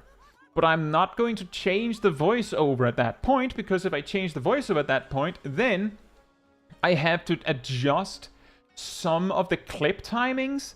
I have to adjust, like, times that I've written down for the, like, the timestamps for the video, and all sorts of stuff. So it's just easier to just add a note saying, yeah, voiceover Kai is an idiot.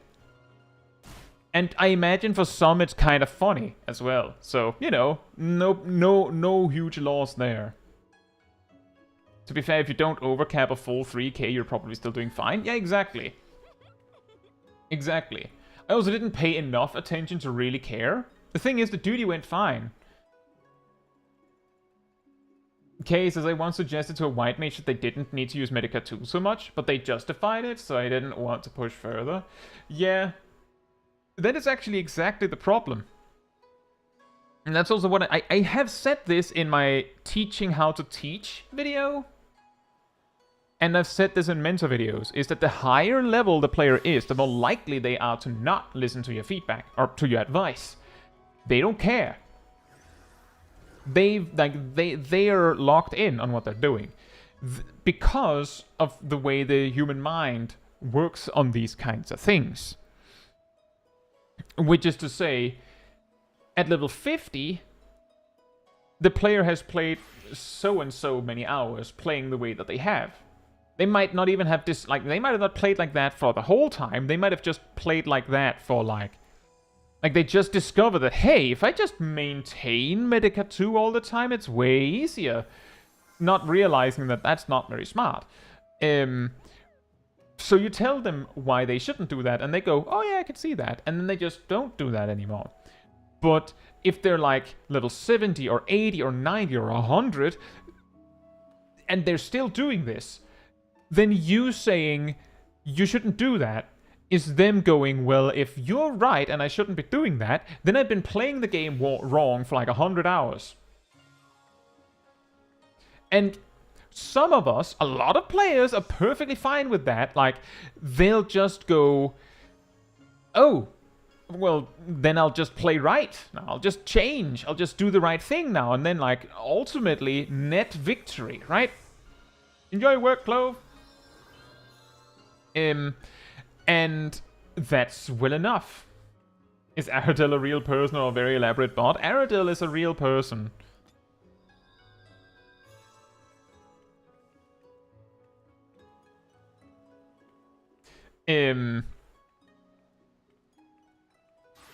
Like, could a bot randomly hear me offhandedly mention a specific video and within like a minute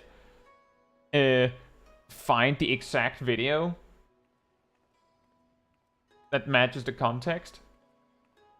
Maybe. But really good AI. Aradel is an elf. True.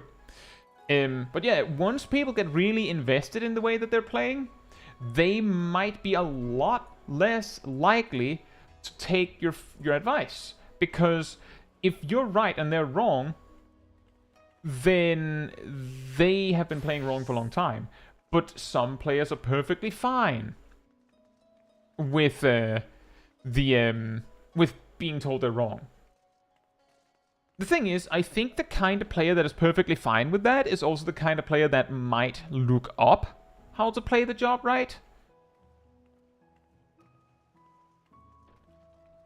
So they're like, I mean, I didn't know that I was wrong, but now that I know, I'll just figure out what's correct and I'll just do that. Like, that's what I would do. Oh, I'm doing it wrong, I'll just do it right. In fact, I'm such a sucker for optimization that recently, with like getting a little bit back into Monster Hunter Rise, that I've had to go, I kinda know how to play it right, but I'm not gonna look up the optimal way to do it. I'm just gonna like vibe it, because if I get too focused on what's optimal, then I'll have a hard time just enjoying the game. And the thing is, I'm playing with Aradel and Sip, and I know that I don't need to be better than I already am. Like, it's fine. So I'll just not, and just enjoy. But it depends on the game.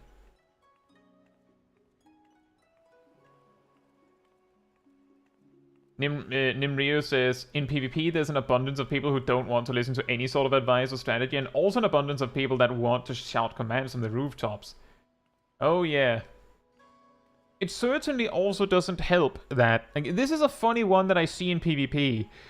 In not necessarily Final Fantasy XIV, but like PvP games in general, is that a lot of the time, especially if it comes down to like 1v1 kinds of contexts, is that it devolves into a my dad can beat up your dad kind of scenario. Like, you might go, like, in a Final Fantasy context, like if you're talking 1v1s, that's not really not really significant, because like PvP in Final Fantasy XIV is balanced around like 5v5s or more in the case of Frontline. So 1v1s are usually really lopsided.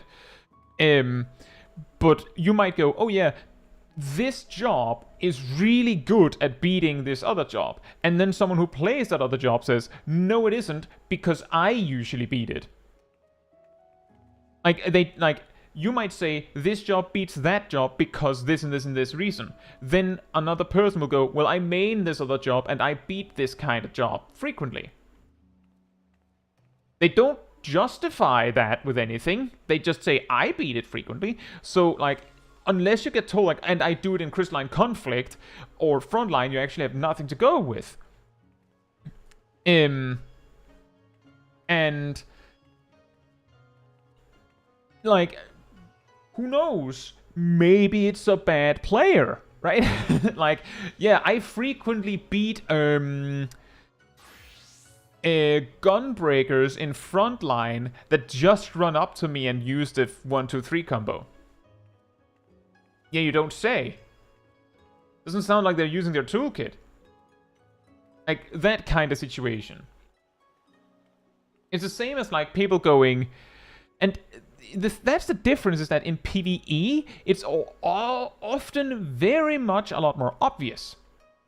Because you'll see someone go, yeah, well, every time I do, like, PvE content, I play Summoner, whatever, and I beat all black mages I meet, so black mages must be underpowered. Yeah, or it was bad black mages. Or you're very well geared and they're not. Like, what kind of content are we talking here? Hey, Dawntrail, hope you're doing well. And Lollipop Pizza, I hope you're doing well as well. Surely it can't be me who's the problem.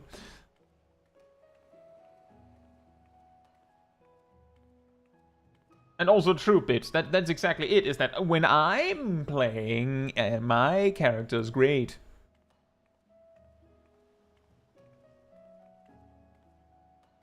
So it makes it really difficult to have these conversations, and in PvP, it, like, because there is this thing where, like, there's counterplay also means that it's not as clear-cut as this job always beats that job.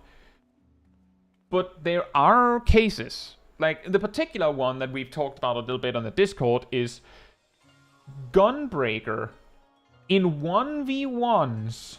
It doesn't matter if it's crystalline conflict or frontline or whatever, like if you go in 1v1 a Gunbreaker, unless you have some amazing card up your sleeve, you're losing.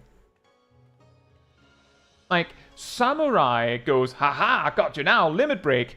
Gunbreakers basically have a barrier on them all the time, so if the Gunbreaker just mashes, recuperate, hits full HP, they will not even die to that. Because it does 100% of your max HP. So if you have full HP and a barrier, you don't die. Ninja will have trouble actually getting Gunbreaker to 50% HP if the Gunbreaker is playing well. And you can do that kind of comparison with every job. The weakness of Gunbreaker being that it doesn't, like, aside from its limit break, it doesn't really have a way to stop you from leaving. So they're basically banking on you being the idiot and staying. But some people will still say, I always beat Gunbreakers when I meet them. Midichlorian says the samurai thing ignores shield per description, doesn't it? You're missing something. The limit break ignores guard, but it does 100% of maximum HP, which means exactly the maximum HP of the target. So what happens if the Gunbreaker has full HP and just used this?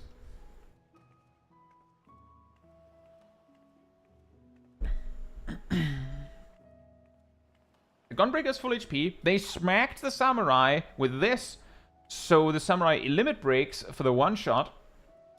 The Gunbreaker has full HP and 8000 barrier.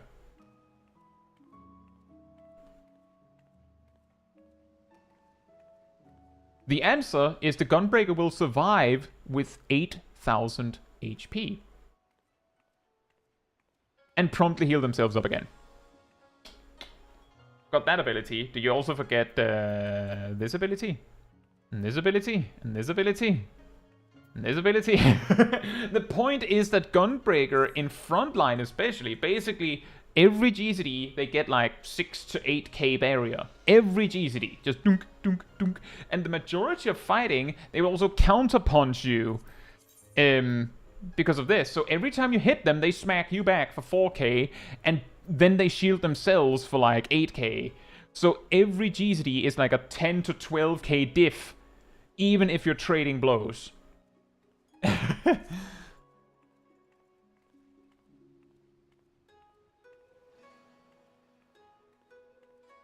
It feels as the Marvel Rival subreddit is impossible to have a meta discussion on because the go-to answer there is you're just bad, lol. Oh. Also, thank you for coming, Melissa. Hope you have a good day. And hey, Peaches, hope you're doing well as well.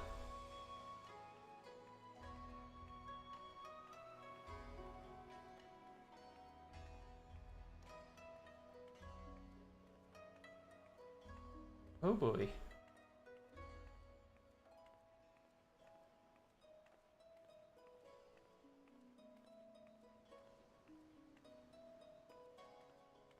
We love to see it. Right as midichlorians sent their message about frustrations with Samurai, my YouTube studio window froze.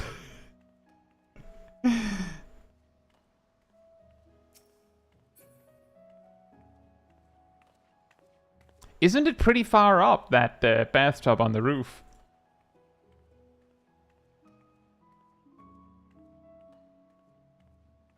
Midichlorian says, I get too frustrated. The samurai combo one-shots me always. Mine does 0 damage, and when I use Dragoon's Limit Break, I do 0 HP and I get killed. Yeah, I call this one... It's not exactly what you're doing, but I call this one the... Well, we used to refer to it by the name of someone in boarding school. But, oh look, boarding school came up again. Weird. Let's just say we call it the K. When we played League of Legends... If we lost to like an overfed opponent, like a specific champion, he would be like, well, I'll just play that champion next game. And then we would lose the next game because... No, not the K-A-Y, the K as in the letter K, because the person's name started with K.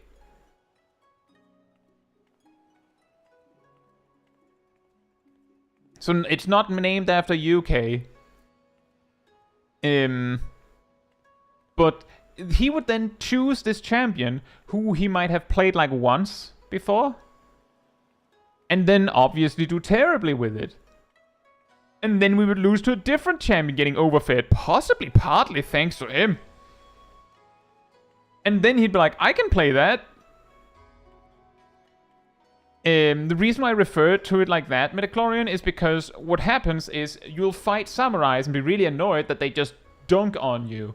So you play samurai because, well, I can do that. I'll just do that. It's not as easy as it seems. Like, in fact, samurai is pretty interesting, but aside from nailing that limit break, my skill with samurai isn't that high. And Dragoon is the same. Like, nailing that limit break is one thing, but can you play the job aside from that? Dragoon is actually pretty awkward, because the way that you make the limit break really smack... Well then. The way you make the limit break really smack is that this increases the damage of all damage you do by 25%. Which includes your limit break. And this increases your movement speed, technically, even in the middle of the limit break. So you do this, and then you chase down someone with it, and then dunk on them, is an option. But that's not enough. Like, you have to still play the rest of the toolkit well, right? I had the same problem, that I found Dark Knights really obnoxious. But when I then played Dark Knights in PvP, I found out that, like, I'm not good at Dark Knight. So I just stopped. And then I was a little bit less frustrated because I realized that it wasn't as free as it looked.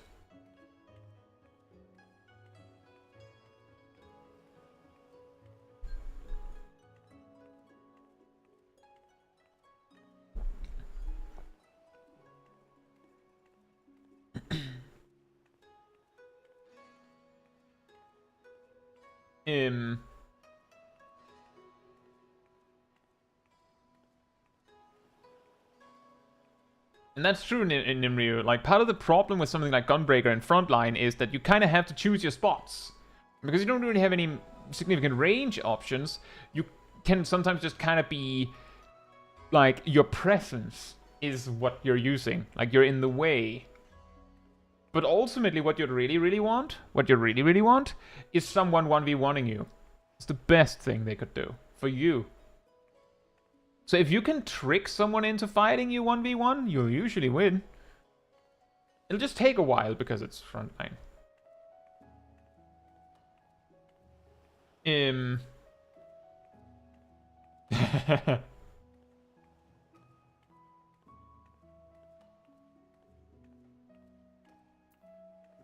Right, then, back to the cliffs. Is Naomi still here? The narrator, he could not play it. Yeah, exactly. And that's the reason why it ended up being a thing. Like that we called it a thing that this specific person did. Because he frequently did it, and it never worked. Like, it never worked. Yeah, what I was talking about is that this menu on the left to play your card,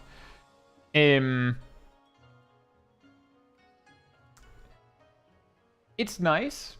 If it works for you, great. As I say, do what works for you. I personally just feel like the macro downside of it, like it being a little bit less responsive compared to just, you know, the spell queuing of a regular ability button, like, is worth the trade-off. The problem is, of course, that then you have to, you know, target the person and click instead of using a macro to do the whole thing. The main reason why I feel compelled to mention this is because with the 3 different cards, wouldn't you need 3 of those kinds of bars? Not really, because most of the time, who are you playing those defensive cards on? On the tank, obviously. So you don't need 8 of them. You might need 2, except when you don't want to play them on the tank. But it's just a thought, is that this might be doing a disservice to yourselves. Like, you know, evaluate whether it's actually helping you, is my advice here. And yeah, Craig and Mo, basically, the jobs that are like mega pumpers that feel so unfair usually need some sort of backup. But a lot of jobs are like that. In fact, we actually have talked about this before. Viper in PvP is pretty scary unless you hit it. Like, when a Viper comes in with a Reawaken, if you hit it back, then the Viper might have trouble actually keeping up the pressure. The problem is that you alone will be beaten by the Viper in that very moment. Probably. Unless you're like a Gunbreaker, in which case the Viper kills them. Like, they will die from the counterattacks. But the general idea of fight back is pretty good, because if you fight back hard enough, the Viper will feel like they will have to start healing themselves unless they have backup. Case in point, we discovered that because of the way that Sacred Claim from Paladin works, Vipers heal every hit. It's like they can heal like 20,000 HP from just Sacred Claim during their limit break. Also, hey Darkrin, hope you're doing well. Does that mean you could have a macro to put Cardia on the tank during a duty? And could it be specified to put it on a tank that has the tank stance on, so it always goes on main tank? Nope. The best you can do, Darkrin, is you can make a macro that targets a specific party slot. But it can't think. You have to press it. And there's also the part... And I have a whole guide on macros. It's pretty old, but I have a guide on macros. You could also use it on your target's target, that's true. But basically, spell queuing means that when you press a button, like an action button, the game actually remembers that for like over half a second and will try to use it whenever it's possible. Like, just automatically use it when it's needed and when it's available. Macros don't do that. The macros basically play each line 1 per frame. So if... Thank you, Aradel. If you play... Hypothetically, if you played on 30 frames per second, I believe macros have 15 lines, you would be able to basically fill in half a second of just repeatedly using Cardia to get that same effect. But if you're playing on 60 FPS, it's only a quarter of a second. If you're playing on 120 FPS, it's an eighth of a second. So it doesn't cover that much, which means that you have to mash it a little bit more. So it's a little bit less responsive. And some don't even care. Some really mind it. Hey, Yamaha, hope you're doing well. Is that why they have their Holmgang macro line repeated every line instead of just one? Yes, that's why basically all macros have the necessary parts on it, like error off, so that it doesn't spam you with error messages when you spam the action. And then have icon to indicate what action it is. And then it just has the rest is use this action.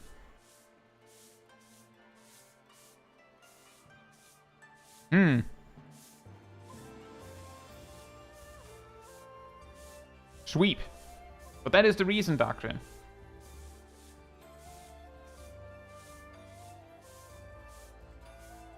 You also said, what is your opinion on Viper? My opinion is among the melees, it's my favorite. So, there you go. It's probably the easiest among the ones that you listed. Nox says I should do a self-target macro for Holmgang. Just be like me. And just have a compulsion to target yourself when you click your invulnerability button. Like, just act like your defensive cooldowns are all targeted, so you have to target yourself for Rampart.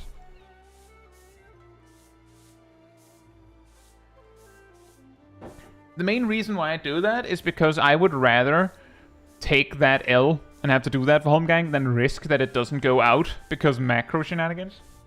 Now, Naomi's clip.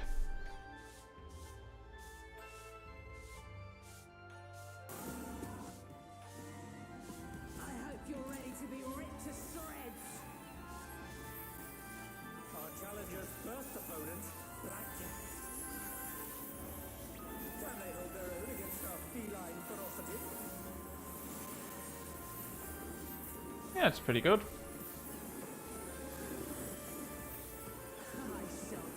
Let me just rewind that to see again.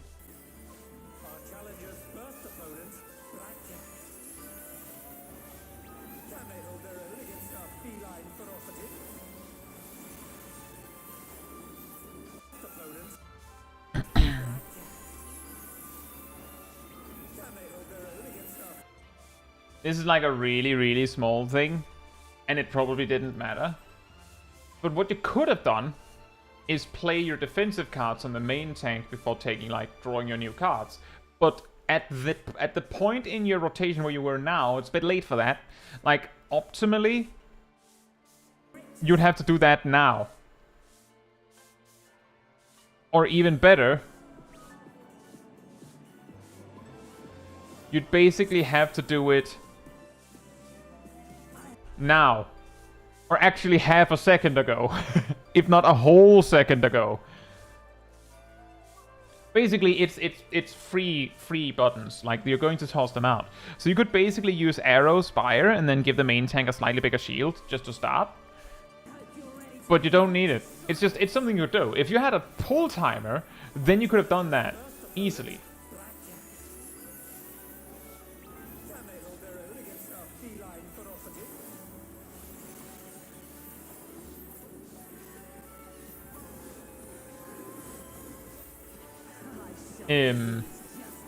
In the same way, and this is like, I believe your note said that you were looking for like general healing advice, is the reason why I'm going to be like a little extra pedantic on that. It's not needed to do all this, especially not in a normal. Hey Dryas, hope you're doing well. What you could do, like, as long as the main tank is actively taking damage, you can just throw the Evo on them. The healing over time one. The blue one here. The ball is a little bit more awkward. Optimally, you'd rather have the tank actively taking damage, but the Evo is good as long as the tank doesn't have full HP. Another one is Celestial Intersection, which, like, it's on 2 charges. You could just throw it on the tank. You could also throw one of the Summoner there, although... like, maybe that's a little bit much, but like that one you could also throw Ewer on. You used Essential Dignity on it. Also, there is a little bit of crunch with the sound, so I'm just going to turn that off. I don't know if it's on my end or if it actually is a little bit crunchy, but I can hear it crunching, so... You did end up playing the cards on the tank. That's good.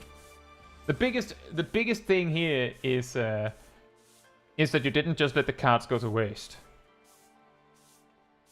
Draw. Nice. You were there early enough. It doesn't cost you anything. The good news being that draw has a 55-second cooldown and divination has a 2-minute cooldown, so being a little late is fine. Now, what you would need to do is at some point use arrow and spire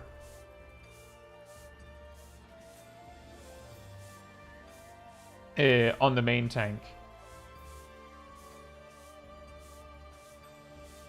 Naomi says, I don't recall it being crunchy when I rewatched it after recording.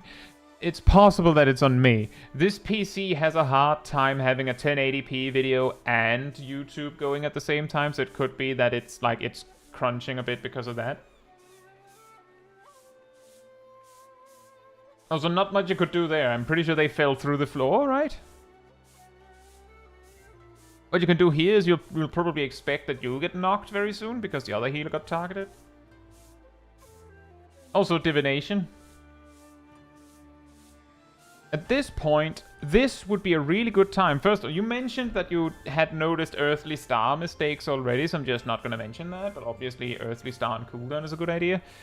At this point, like, you should be playing your Arrow and Spire, because in one GCD, divination is ready. So you'd rather, you know, GCD, balance, divination, GCD, draw, blah, blah, blah, blah, blah. And you also want to get light speed up for that. So a little bit awkward.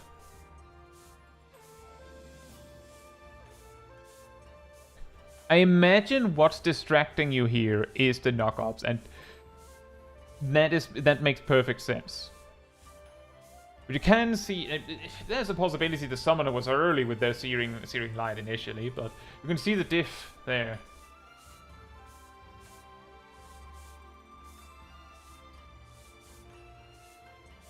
Mean with buffers? No, that sucks. I hope that isn't happening to everyone. Fair enough, Kate. Enjoy your evening.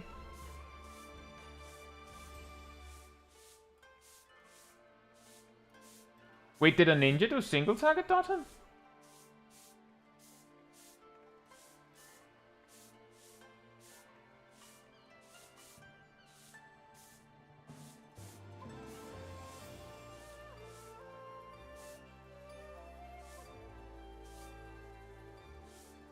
Good luck, Iron. Nate Thomas, hope you're doing well.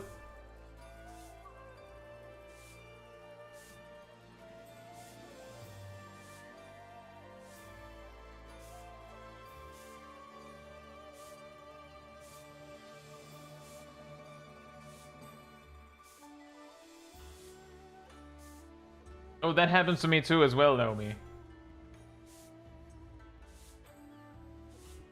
Of being too quick on the draw and then oops. Oh, that's scary. There you could use Celestial Intersection again. And Arrow and Spire. In fact, you could go Arrow, Spire, Celestial Intersection over a few GCDs. That would actually be kind of nice. The key again being I don't think the Gunbreaker needs it. Especially not because both Gunbreakers are actually funneling the main tank with Auroras.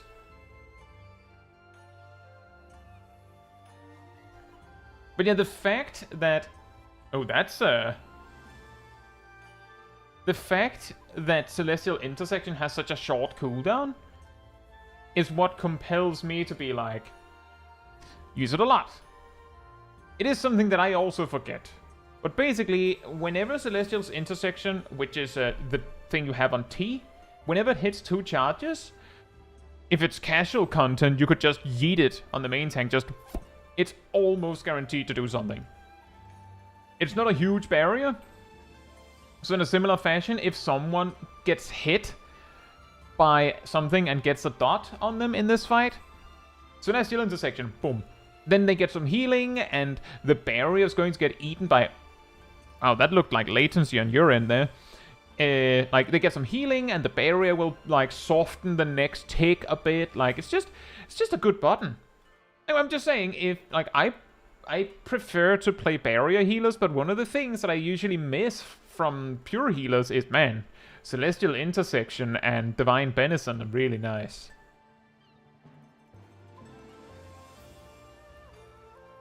Like, those are really nice.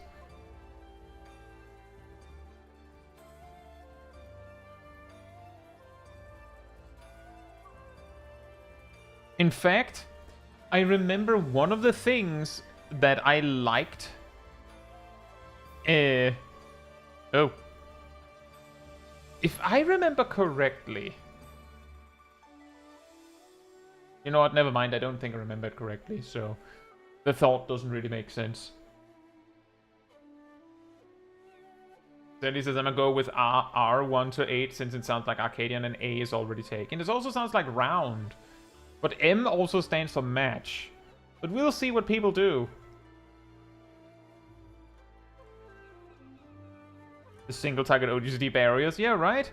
But it is funny, and that is something like when I made my healer comparison videos, and like actually more importantly, when I made my I think it was either the healers from the perspective of a tank video or the mistakes healers make video. Can't remember which one, but in one of them I explained that barrier healers have a lot more passive healing and healing over time effects, which is insanely counter to how how pure healers are like the ones with the regions and stuff, right?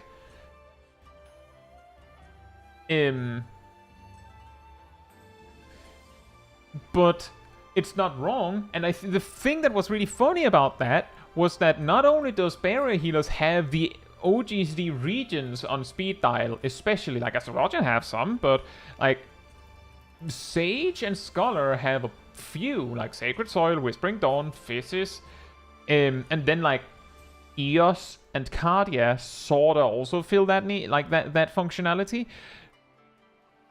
But ironically, the pure healers are the ones that have barriers on speed dial to be like, you get a little single target barrier, you get a little single target barrier here and there. So like there's this weird overlap where your primary function is a GCD thing, but you're not, like your secondary function is an OGCD for some reason. And the reason I think about this is because there was someone, it might have been multiple, that got on my case in the comments for saying that the barrier healers have the regions. The thing that made that really funny is that when I corrected them and explained what the problem was, they were like, oh yeah, I don't play barrier healers. So they basically were like, well, I have played White Mage, and White Mage has a lot of barriers, like has a lot of region effects, and therefore barrier healers do not have the region effects. Exactly, Nox. Lemao. Like, what? I've seen that one happen many times.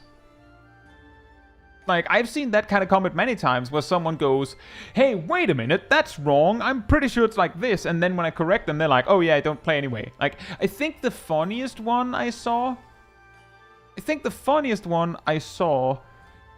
was someone basically going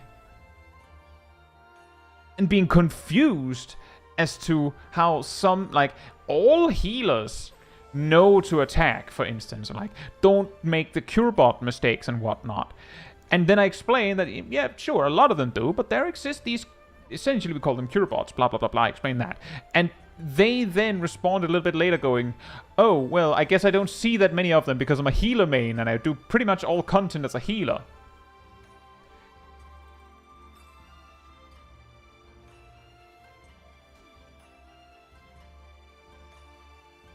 It's like, I have never met, there are no warriors that don't know how to use raw intuition, right? Ever. By the way, I exclusively play warrior and I only do 4-man content. So I've never seen another warrior, ever, in content.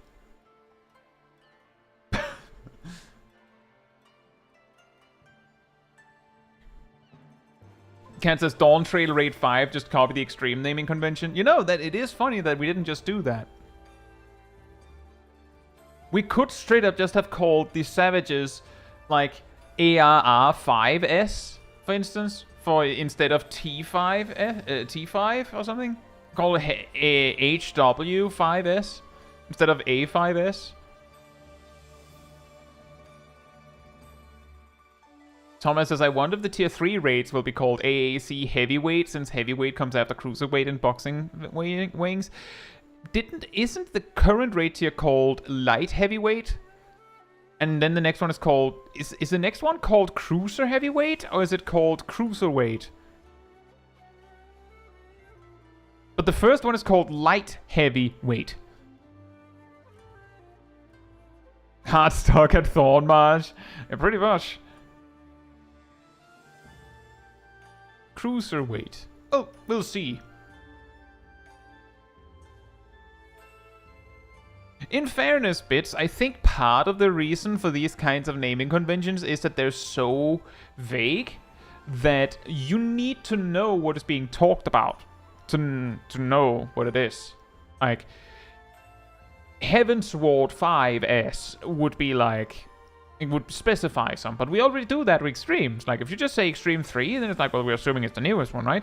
But if you mean a different expansions, you kind of have to say Endwalker Extreme 3, for instance. But yeah, the whole concept, I think, is like hiding it from those not in the know. Because spoilers. But I think overall, Naomi, this run was also like... The problem is that it's a little difficult to see what you can do. Because there was not that much healing that needed to be done. I wasn't paying close enough attention to know for certain, but it didn't seem like you had to use Aspect at Helios or Aspect at Benefic. And if that's not the case, then it could be argued that you did everything you had to. But what you could do is be a little bit more aggressive with your defensive cards. Be a little, you know, be on point with Divination. Celestial Intersection is there. It's not easy to remember that one. Like, every 30 seconds, you need to check in on that. Like, it's more frequent than As-Eyes. And it's not as impactful as As-Eyes. So, like, it's small things you can do. Also, you also did make good use of Essential Dignity. And that one is like, if you're on 3 charges, that one needs to go out the door on something. So that it keeps rolling. It's pretty funny. Back in the day, the enhanced light speed trait, the one that reduces the cooldown of light speed, instead, if I remember correctly, made it so that Essential Dignity reduced the cooldown of light speed by 5 seconds on use. Which meant that Astrologians basically used it on cooldown, because back then, light speed, in addition to like reducing your cast times incredibly, also reduced the costs of your spells by 50%. So light speed was also like an MP management tool in a way.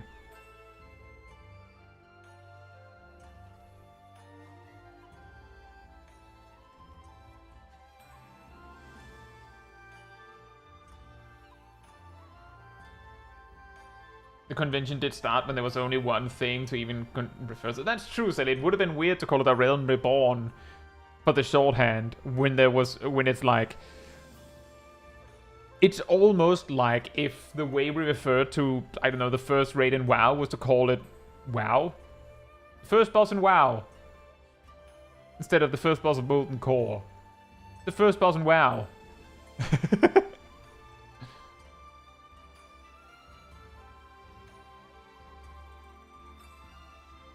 I guess it could also be confusing because ARR1, wouldn't that be Sastasha then? Like, depending on how you look at it.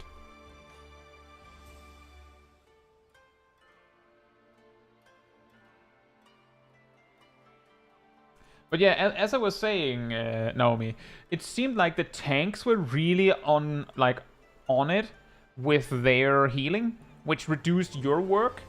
But the best I could suggest is, like, based on what I could see, also Tina is here, that if you're sitting on something with charges and it's full, use one. Like Celestial Intersection, if you're hit 2, use one. if you hit 3 Essential Dignity, be a little bit more aggressive with it, like use it. Say, Custard, hope you're doing good as well.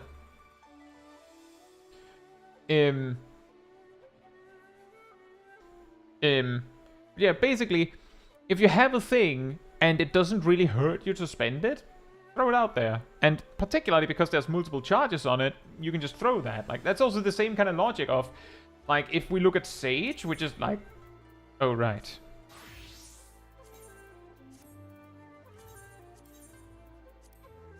If we look at Sage, looking at your toolkit, and I know it's a big step away from Astrologian, but if you're in a situation where, for instance, Jaime could help you, but Ryuhori is also sufficient, like that Jaime is excessive, really, or at least it doesn't have to be that, but it's a cooldown you could use, but Ryuhori is there as well. You could use an Adder Skull, you know, so that you don't sit on 3, like that kind of logic. You could also be like, do I use Holos or Keracholi? Keracholi is shorter cooldown, and it spends these, so if you have 3, then this. Like, that kind of consideration to, like, keep things rolling.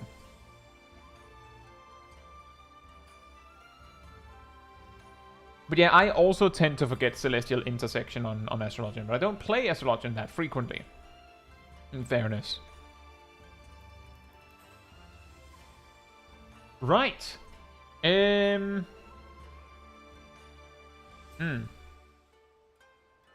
Interesting.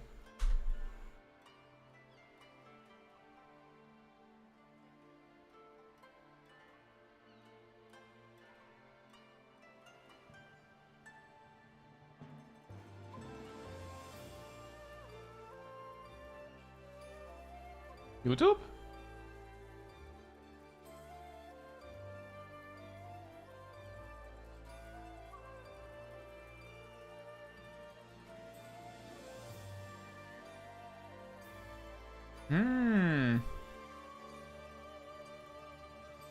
You're right, YouTube?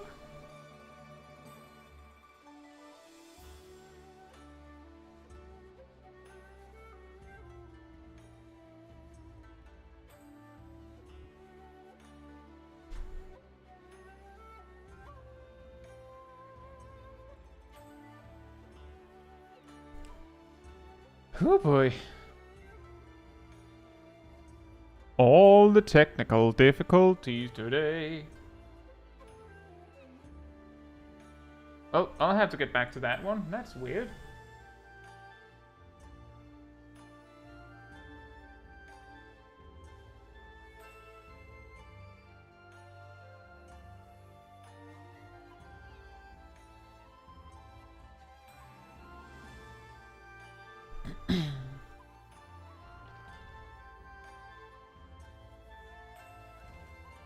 Looks like the rest of them are not completely... Never mind. That one wasn't balked a minute ago.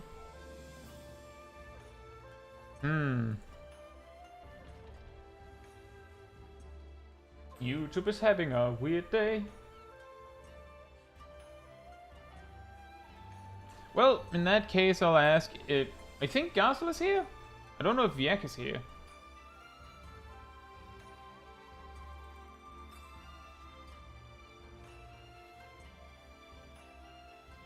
But the stands of 14, and therefore this stream, it is a YouTube. The internet is terrible at its job. Well, I mean,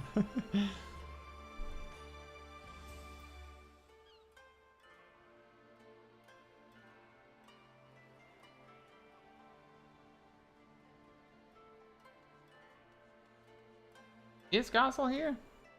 Or did they hop out?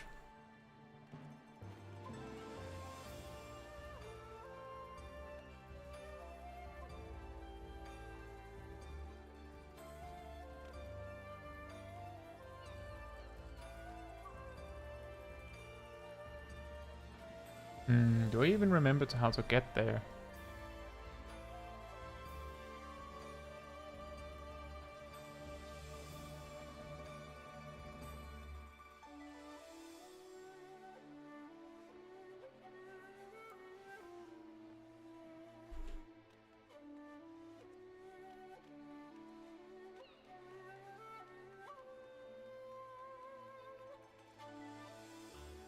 Weird.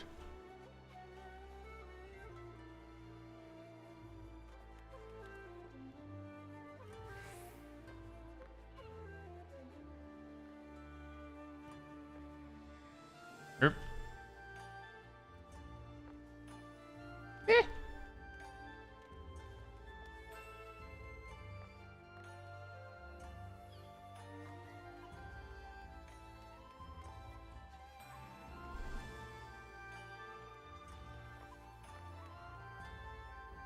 Jumping. Jump. I keep getting stuck on the roof there.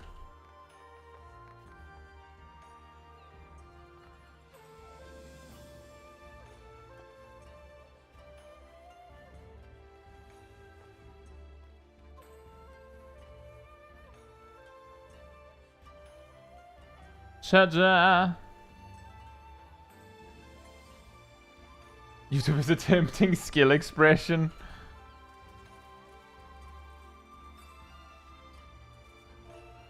Not to the light post. Nah.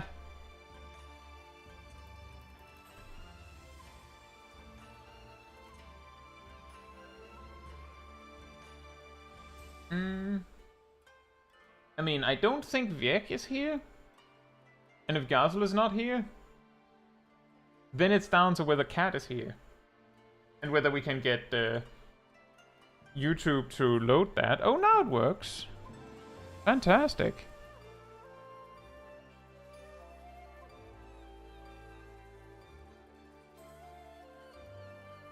The Cat is here. Right, so story being, right around the time where I believe Cat made this, shortly before that, I had finally soloed Uewata Field Station with Warrior. And the question, as always, is immediately followed with, okay, well, can any tank do it then? And if Warrior can do it, then usually Paladin can too, but slower. So it becomes like, well, how much time do you have? Whether Paladin can do it. Whether Gunbreaker can do it is usually less about time, I think. A little bit, although they can get stuck in Brutal Shell loops. But if Paladin can do it, doesn't necessarily mean Gunbreaker can do it. Similar to how Gunbreaker being able to do it doesn't necessarily mean Dark Knight can do it. But if Gunbreaker has issues doing it, it's very likely that Dark Knight can't. So like, that kind of logic. I can't recall why we specifically got focused on Gunbreaker, but Cat got focused on Gunbreaker. And given that it's a long run and not much stuff happens in a solo like this,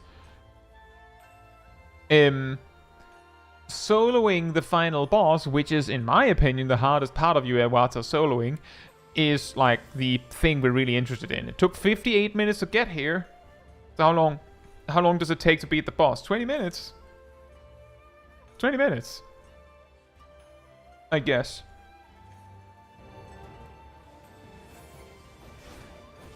We just pause there.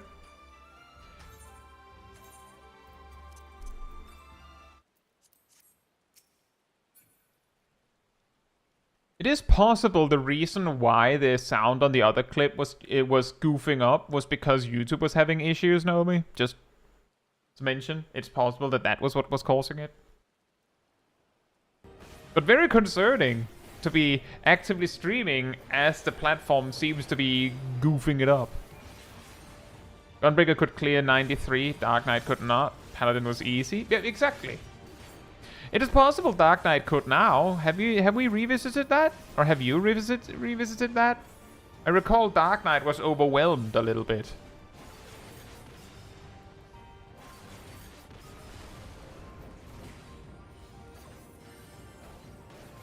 So the key about this fight is that the boss will basically start by doing the whole sequence, as most of you that have, like, if you've done this duty, you've seen it. It'll go through the entirety of the sequence of mechanics. Like, this whole starting section is fixed, and it'll do it in that exact order. So once it like breaks the center of the arena, the rest of the fight is looping proximity AoE into like circle AoE spinning across, like, around the outer circle there, into a...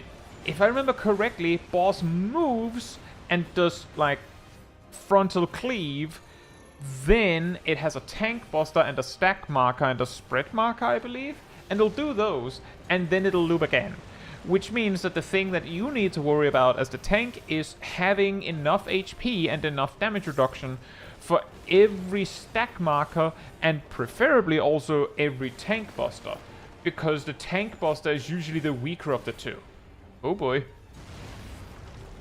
Just saying. You should probably have moved over there by now. Like, over in front of it. In hindsight. But that is also the reason why I'm interested in seeing the start. And then, like, as it starts to loop, we'll probably speed it up a bit.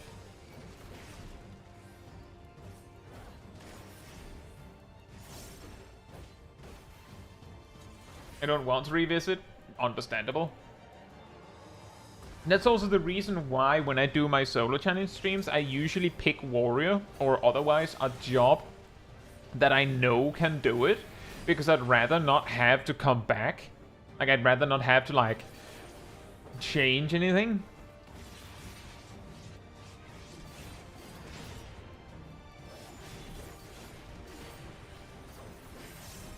Is this the first pull, by the way, Cat?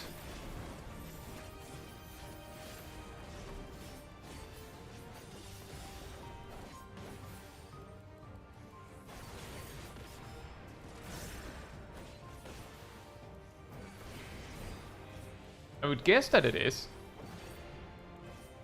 But it might not be.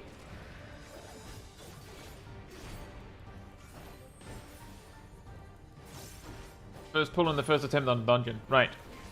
I imagine... Oh, man. Yeah, the tank buster still hurts like wow. I would have imagined that if this was not your first go, that you would probably have moved in front of the boss before the crater thing.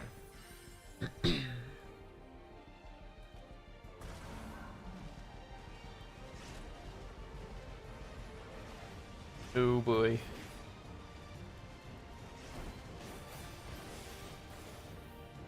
This is getting down a little bit down to the wire. When you had to do a little bit of brutal shelling, and now a bit more. But this is the kind of reason why I usually focus on warrior, because they usually can get, like, they don't have to, like, get that creative if they get pressured, whereas Gunbreaker really has to get creative, and Paladin also may need to get creative if they get pressured, which is what makes it so that warrior is so strong at it. Also the part that when I do my solo challenge, I'm usually more interested in can something do it, rather than can this specific job do it. Whereas in this case, Cat is pushing the limit. Warrior can do it, well, Gunbreaker can do it, so there. What's going to be really scary is if or when you get forced to use Super Bolide to survive. That's when it really gets scary. Whoa! Oh man. Whew. That's the worst part about this particular fight. Like, I'll say it would have been nice if that wasn't a pit you could fall into, but rather, like, it just, like, instead of it crushing the ground down, it instead pulled the ground up and just made, like, a wall. Although that would be annoying for ranged, I guess. Yeah, Aurora is surprisingly good. If I remember correctly, it's like 1,200 potency, like, combined.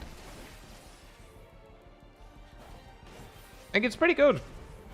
The main reason why it gets a little bit overlooked, quote-unquote, when comparing the tanks is because it's, you know, once per minute. And then, like, then you're essentially getting, like, you almost end up comparing it to Requiescit on Paladin. which is 2,000 every minute. I believe? No, it's 1,600. Oh, even better. Then it's 1,800. I thought it was less.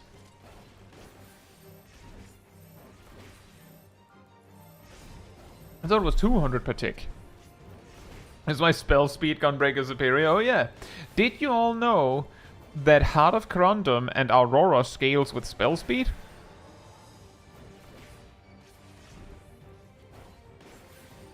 We're over a third of the way!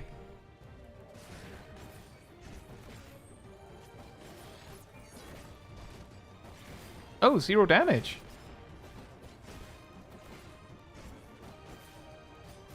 Wait, 0 damage? Wow.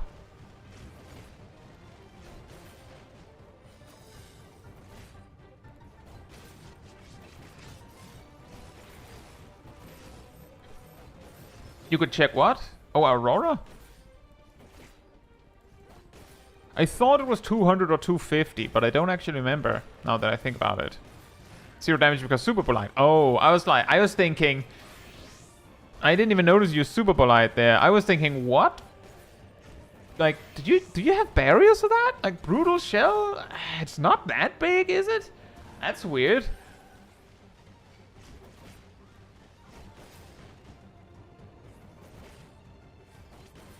Yeah, in that case, 1,800 is really good. I was so convinced it was 1,200. Is there a potency increase sometime in Dawntrail or something? Or does Aurora actually heal that much out the box? Because if so, then Aurora's insane.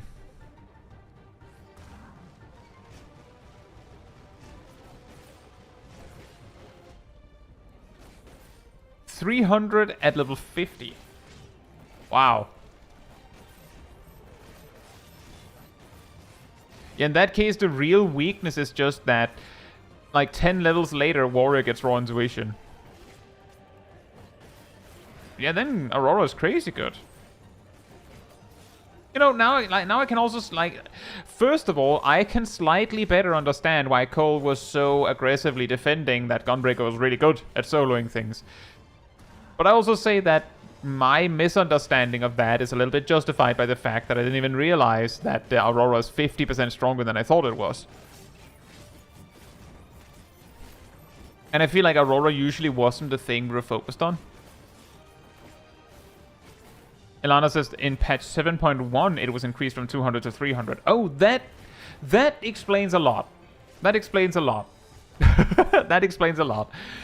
And also, more importantly, means that my opinion of... Like, I mentioned in my... Mentor Carry build video from a while back, that Gunbreaker was definitely the strongest tank for just queuing Mentor Roulette, because it doesn't matter what duty you get, your toolkit is really good. Like, you have really good healing. And it's even better than I thought it was. Like, just consider that I don't think I noticed or remembered that that potency boost was there. So, let's just say that if I can't even remember if I made that video before or after 7.1. But even if it was after, my evaluation was assuming Aurora was, you know, not 50% stronger. And still said Gunbreaker's the best one at like, carrying. Peaches says I'm okay at tanking in dungeons, but get really stressed when tanking raids or trials. Understandable. It can also be very confusing with another tank there. Oh, Super Polite is ready again.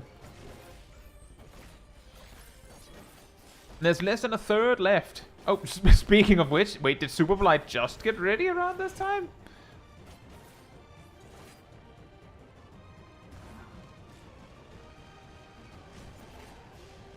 The tank politics confuses me. Well, I actually talk about this in my tips for tanks video, Peaches. Generally, you're in a duty where there's more than one tank. then the respectful thing is to not use your provoke unless you're specifically trying to take over tanking. That also means you have it in case you need to take over tanking. That's one. Two is if there's more than one tank.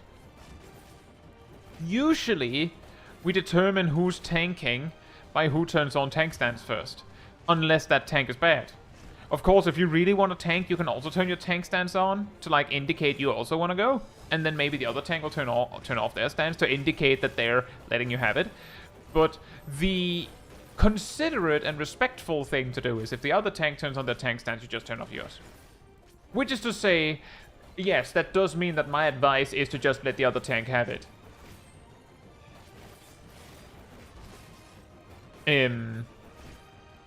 That's pretty much tank politics, boiled down to as simple as it gets. If the other tank turns on their stance, let them have it until they prove that they're bad.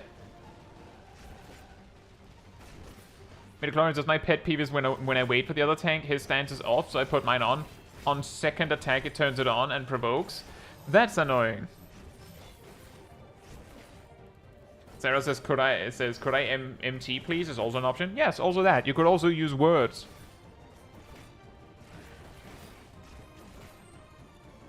Pretty much, Peaches. But yeah, the most annoying one is when the other tank does not indicate they want to tank, and then when they engage, they suddenly remember that they need to have they want to have their stance on, and they also provoke. I don't quite get that. I'm guessing it's some sort of weird kind of like show-off move. But what you can do in that situation, Midichlorian, is if you actually don't pull with provoke, then you can counter them. If you don't pull with provoke, you can counter them. Also, this was very impressive. And it took 20 minutes.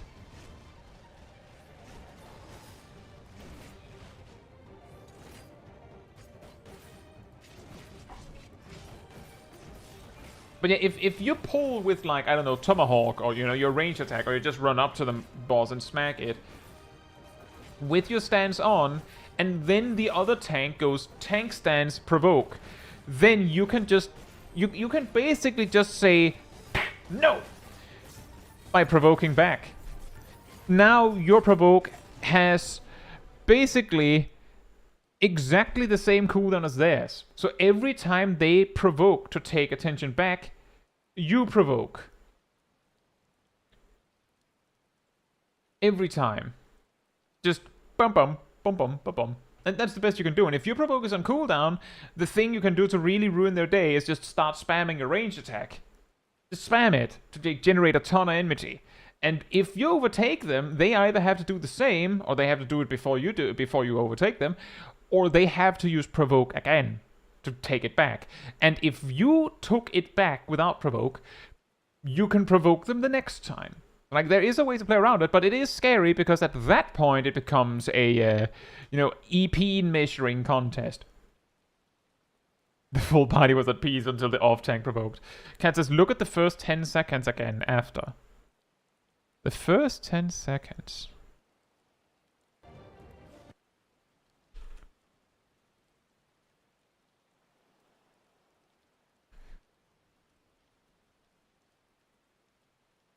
Let's see, sprint just ended. Food buff?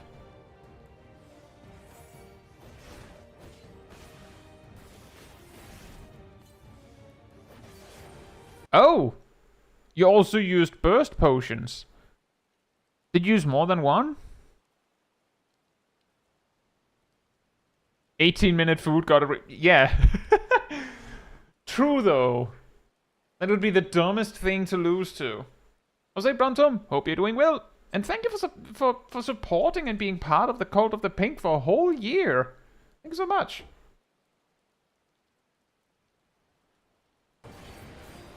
That is wild. Did you use multiple burst potions? Or was it just in the opener?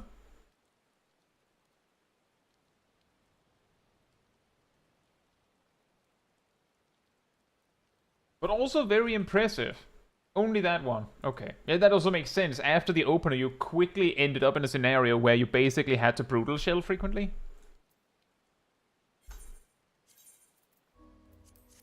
So it wouldn't be worth that much when we really think about it.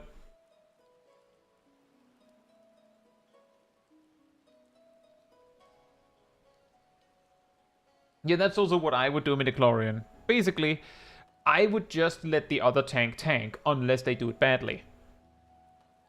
Like, if they're doing it badly, it'll take a surprisingly short amount of time before I'm like, nope, you don't get to do that, and then I'll provoke. And then we'll see if they'll fight me for it. But it usually takes quite a lot, and usually the ones that do that, I feel like they're not as likely to spam provoke. There's also the possibility that they do spam provoke, in which case I just wait until they provoke again, and then I provoke back.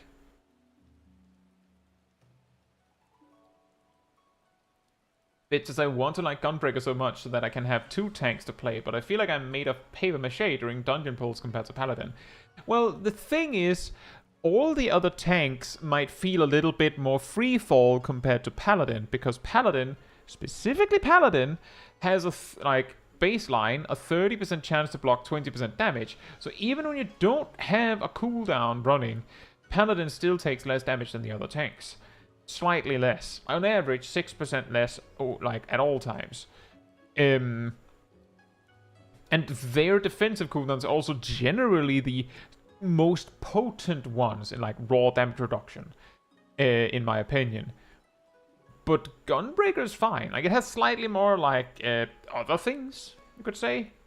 But it does feel softer compared to Paladin. My best advice there is you might be able to get rid of that perception by trying the other tanks other than Paladin, all 3. The first time in years someone didn't grab Susano's blade and we wiped. You know, the funniest part about that, Iron, is that you could have been the one that grabbed the blade.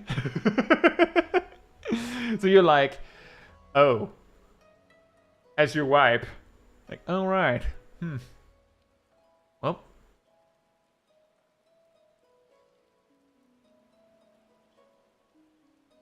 Oh, the trick, Jojo Mojo, is that some newbie tanks, I don't know how they get it into their head to do that, but some of them will basically use provoke on cooldown.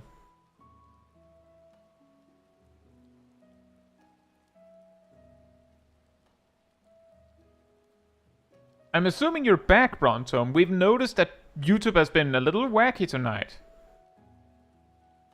I had to wait a bit to get this clip because YouTube died on me.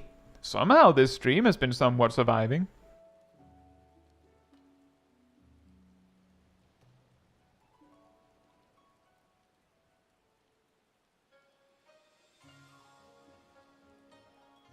I'm on say, yeah, I get it, Iron. The point is just that, there's 2 healers. The other healer could, make do. It's just better that someone grabs a sword than no one.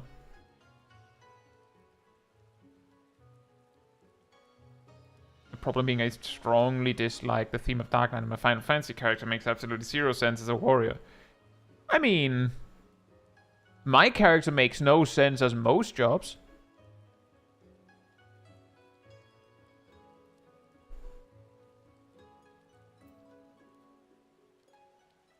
She's a very small dragon.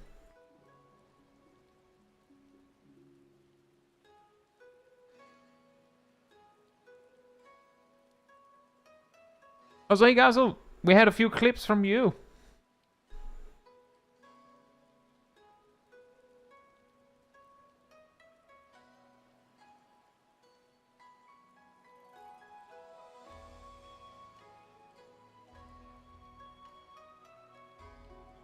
No, you didn't miss it. We waited for you. Which is why we still have them. You know, it is weird, Brontom, because when I say that YouTube Studio dies for me, the first way that I notice is that my overlay shows a message that isn't in the YouTube window. And if I then click on the YouTube window, it's just completely frozen. And even if I try to like refresh the page, it won't work. The only way to make it work is to open a new YouTube page and navigate back to where I was. Really weird.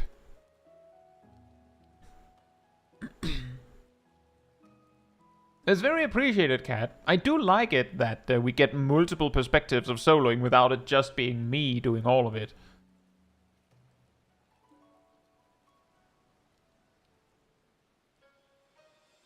She just doesn't have the rage to be a warrior. I mean, she could have. Ilya says, I've always thought about the other jobs as what-if scenarios for my character. Yeah, that is a good way to see it. Right, so Gazel had a few clips. The first one being a little run through Sunken Temple of Khan, because 7.2 is aiming to introduce duty support for Sunken Temple of Khan, which is otherwise an optional dungeon. And when duty support is introduced to these kind of duties, sometimes things get changed. So Gazel did a little run through there, just to have the memory, I suppose.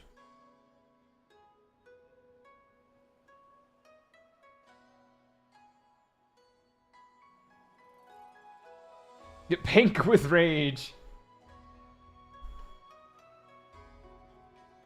I am curious if they are actually going to change something.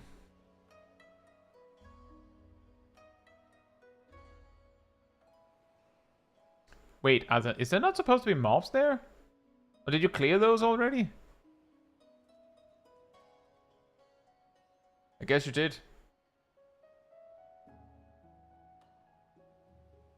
I'm pretty sure there's like a pack of bats right out the entrance that you can skip.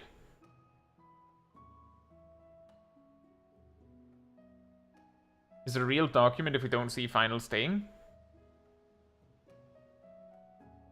I cleared those to get summoned Bahamut on my hotbar. Oh.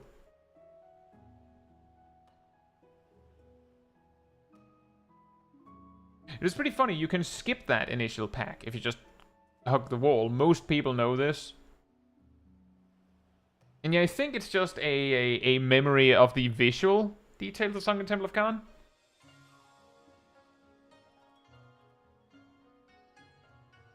Because you usually don't walk up here, for instance. Hey Bunny, hope you're doing well. I would also say, I could see why they would change, for instance, this section. I could see that.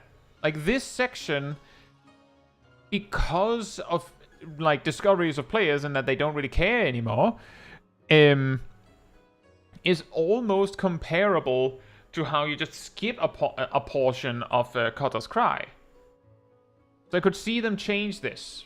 Like maybe make it mandatory or change it in a different way. But it's also possible the only thing they change is some of the bosses. Cat says, I have a feeling a lot will change, otherwise duty support will have to handle the floor pads. Yeah, that's true. Although in fairness, they wouldn't need to make the duty support too smart to do that.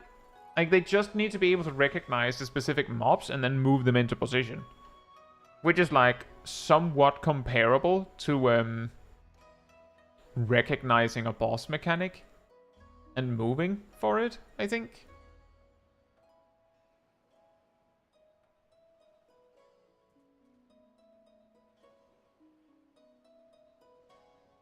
But yeah, what might happen is that it'll get more, like, streamlined and straightened out. So, like, all those side paths disappear, which would be a shame. Messing around with the final sting with friends. I don't spend that much time with Khan, so I wouldn't know. Peaches says, do you find dungeons a bit formulaic at the moment, or do you like the current structure of them at the moment?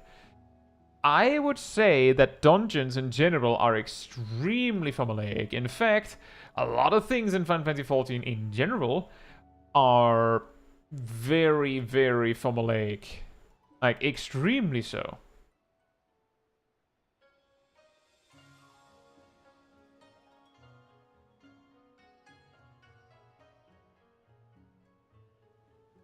And I would say that's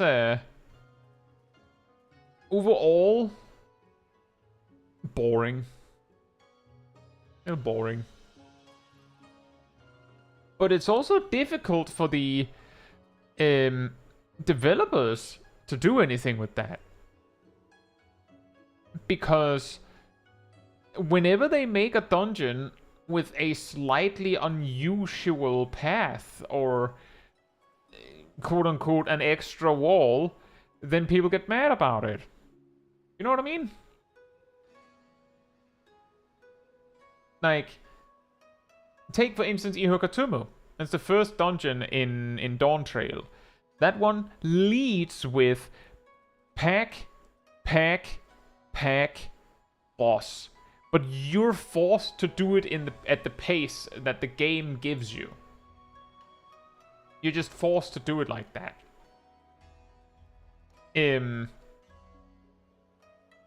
I've heard a lot of people not be super happy with that. Also, bonus room, hey, not be super happy with that because, like, then they can't do the gigapull, right? And the thing is, it's a lot of the time the dungeons that people think are the funniest are the ones where there isn't a wall and they can just pull everything, which of course means that that every dungeon that is anything other than hallway with mobs, boss, hallway with mobs, boss, hallway with mobs, boss, is something that the players that repeat them would find annoying. What's really awkward here is that, and this is something that I feel like a lot of other players have like positively reacted to, is 1000 Maws of Totorak used to be a little bit maze-like in its design, right? For a new player, that's amazing. There was 2 paths to the first boss. And you could reach a point in the dungeon where you had to backtrack because you forgot something. Which again, I would say is great. It makes you pay attention. It means that the thing that the game teaches you in Sostasha, the parchment on the first side path tells you how to open the door, is helpful, is useful again, because in 1000 Maws of Totorak you have to click the glowy bits. For the players that just play the game to enjoy the game, like just enjoys the world and is like, oh, I got 1000 Maws of Totorak, so we do 1000 Maws of Totorak with what we have in 1000 Maws of Totorak, and like enjoy that as it is, will be like, oh, we have a sprout. Let's not tell them what to do, and let's see if they can figure it out. Like, they'll do stuff like that. They'll have fun with the moment-to-moment experience of the game. I'm not saying that that's the only right way to enjoy it, but, you know, they're basically making the most of where they are. I don't believe that's the average player. The average player lands in 1000 Maws of Totorak, and if it's not their first time, or maybe second or third time, they would prefer if the dungeon is over as soon as possible. And that's really it. That's really what it boils down to. And all those side paths were optimized. Which is to say, when you had a player that was like, let's not tell them, wink, in the group, if there was no one combating that, everyone's having fun getting lost in a dungeon, like, right? One person is actually getting lost, the rest is just acting like they're getting lost. But when you have someone in the group who just wants to finish, they know what the optimal path is. And if you're not taking the optimal path, you're wasting time. Let's get going. Let's do the thing. And this isn't something that is exclusive to Final Fantasy XIV. It's not even exclusive to MMOs. The people that want to get stuff done will also complain that you're not playing like your weapon perfectly in a public lobby in Monster Hunter, for instance. But a particular one that stands out that people often bring up in like not necessarily in comparison, but is comparable to this, is how in WoW, in Mythic Plus dungeons, which have a timer ticking down and you want to complete as quickly as possible, either just to like get the good timer or to do more content. Like the faster you can finish it, the more you can do another one. Some players will get mad at tanks for not pulling exactly the optimal path and the exactly optimal mobs, regardless of how obscure they are. How would you know what the correct path is without being told? You're just supposed to know. And the way that Final Fantasy XIV seems to resolve these kinds of disagreements is to make it so there isn't one. Which means, if there is only one path in Thousand Laws of Totorak, then you don't have a person being mad that you're not doing the optimal path. If you are only allowed to pull 2 packs at a time, then there isn't going to be someone who's mad that you're not pulling 4. Because you can only pull 2. And the simpler the rotations are, the less likely it is that you don't know what to do, which means that it's less likely that someone's going to be mad that you're playing your job wrong. The problem is, and that's a little bit of something that I've noticed more, for instance in the context of the skill expression video recently, is that every time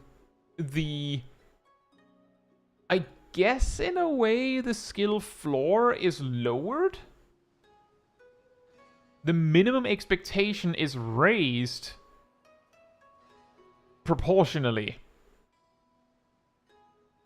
Which means, I don't know if this was the case, but I have seen a Realm Reborn, actual legit a Realm Reborn footage of a group doing Stone Vigil 1 pack at a time. The same, like a similar group, doing Cutter's Cry 1 pack at a time. And the tank was actually taking damage, right? Like it was not necessarily like, oh, it's actually a problem, but it wasn't trivial to do 1 pack at a time. It was like, well, the healer still has to use some resources and whatnot. And then at some point, like, players discovered a way to just skip packs. If there was no wall blocking off the boss. You could just have the tank pull everything, die in the boss room, and then you rest the tank, and then you skipped all of that.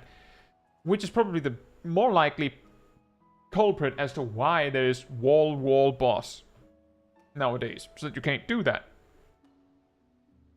Although nowadays, because the packs aren't too threatening due to power creep and whatnot, you'll just pull the packs into the boss room. It's fine. You'll just take them with us. Easy peasy.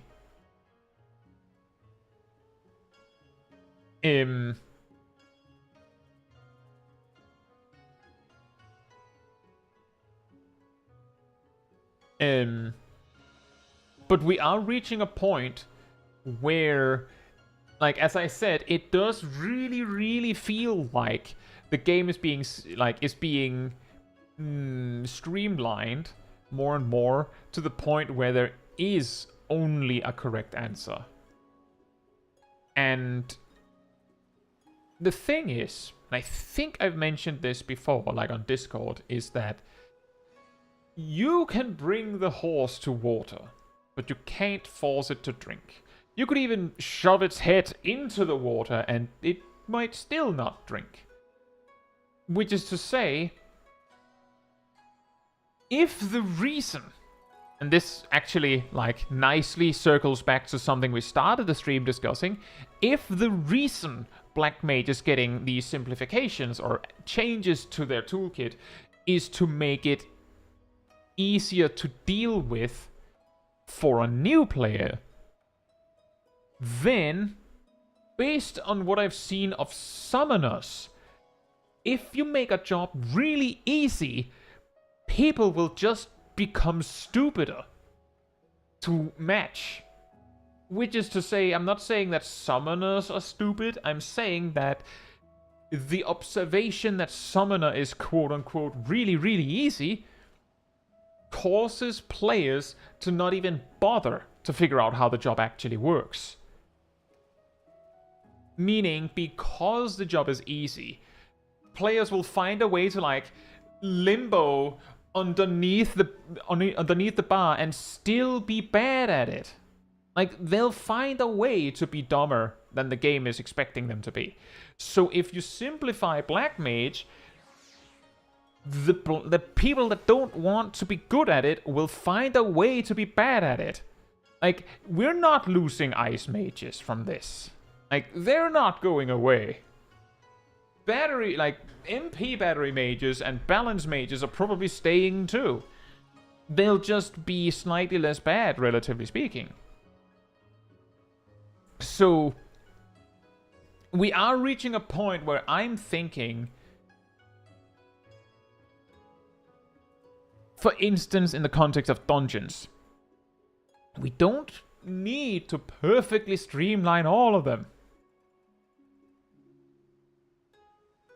It's fine if there's a little bit of a goose chase. It would actually be nice if some dungeons had multiple paths.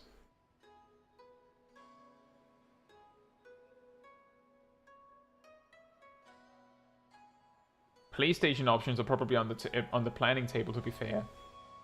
I guess. Zan says they should do an Indiana Jones runaway section in a dungeon, have a boss chase them or something. Oh, that's why Brontom said Copperbell hard. There's a boss that is kind of a little bit like that, with a bridge that burns as you fight it.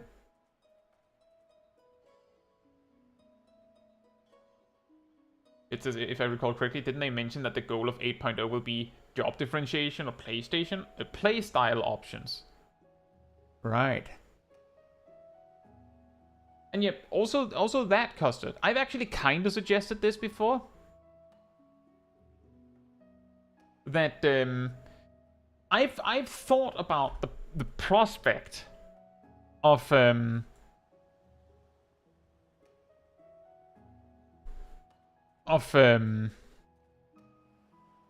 how insanely dreadful it must be to be a dungeon designer.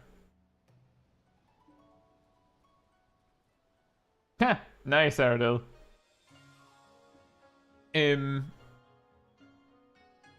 You make packs, like, check any dungeon and see a pack where some of the mobs have some sort of ability that does something, like beyond a circle AoE or something.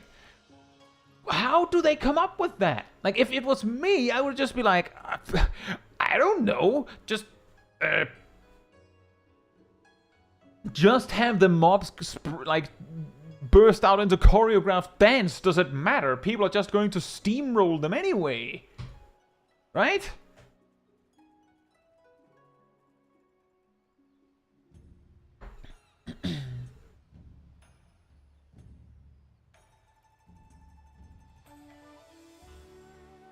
Like, that kind of situation where the mobs are basically like, feels like they're not doing much, and if they did much, then some people will be mad about it. Makes it really difficult to make. I say, Bundy, hope you're doing well. I've suggested, with my evil, cursed ideas, that wouldn't it be funny if they released a dungeon where, for instance, you had mobs that would tether to other mobs and then become stronger. The way you could really surprise people with it would be something like, you have two packs. The first pack just has, like, let's say it has 4 mobs. 2 of them are identical and they tether together and become stronger. The other 2 are something else. But the next pack over, which you can also pull, has like 4 of the other mob. Like 4 of the other 2 mobs in the pack, and they all tether together. So like if you just pull 1 pack at a time, it's fine. Like it's just enough to introduce the gimmick. But if you pull 2 packs, it gets crazy hard. Like that would be pretty funny to me. But the thing is, a lot of players just want dungeons to be over when they start them, which is also weird. If mobs tether and if you pull 3 packs, they merge into a boss. I mean, I guess that boss would add something extra, and either you would like feel compelled to always do it, or specifically not do it. The Shrieking Dragon mobs on Snowcloak doing party damage before it was cool. Yep, that too. Or mobs turning into other mobs. Also, hey Denko, hope you're doing well. But yep, who really knows? But that is something that I've been noticing, is that it feels a little bit like, in some respects, that the game is getting simplified to sort of avoid problems between players.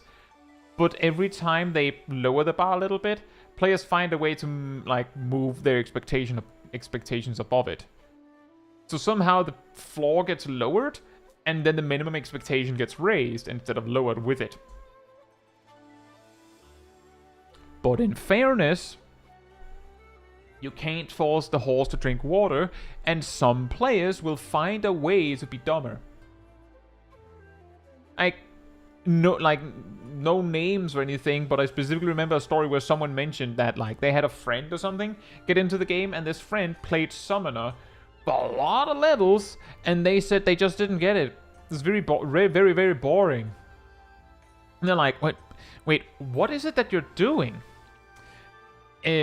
Like, sure, Summoner isn't exactly the most exciting job in the world for everyone. Like, some find it really boring. But then it turned out this person didn't summon Kabi. They were just spamming Ruin.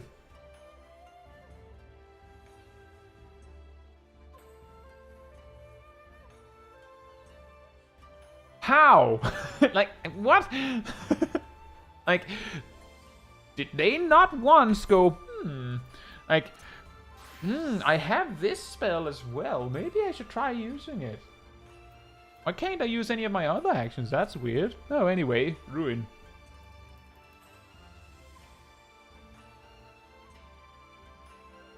Hey Jason, hope you're doing well. And yeah, exactly, Bondi. Bondi says, remember that Cuphead review where the person couldn't beat the tutorial? Yeah, exactly. But this is even weirder because in that context, I believe that the excuse, quote unquote, is that the person was playing the game to make a review. They were not playing the game to play the game. So they just want they didn't care. Whereas someone playing Final Fantasy XIV, playing it with their friends, trying to get through the game, surely they care a little bit.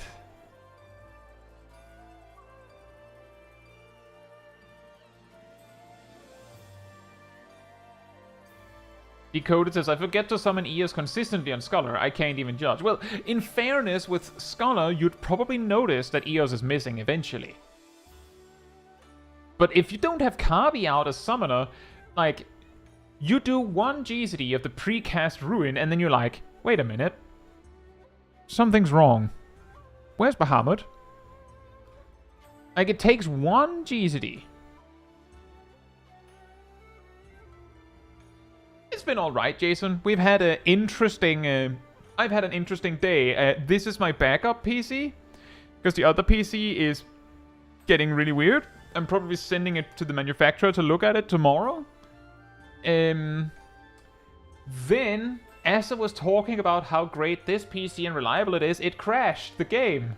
And then I managed to punch in my password wrong so many times that I got locked out of my account for 30 minutes. And YouTube has been weird. It's basically, nearly everything that could go wrong has gone wrong tonight. And somehow we're still here. We're still chugging. We're still going. So when I say that I try my best to make sure the streams come out even when I have technical issues, I hope that you see that I mean it. Despite the technical issues, we started 1 hour late.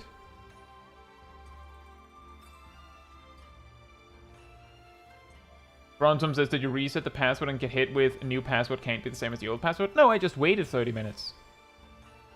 But what I did when I then had to like put in the password again is that I double checked that I knew what the password was, and then I copied it from somewhere. Copied it from somewhere and just pasted it, so I knew I wrote it correctly.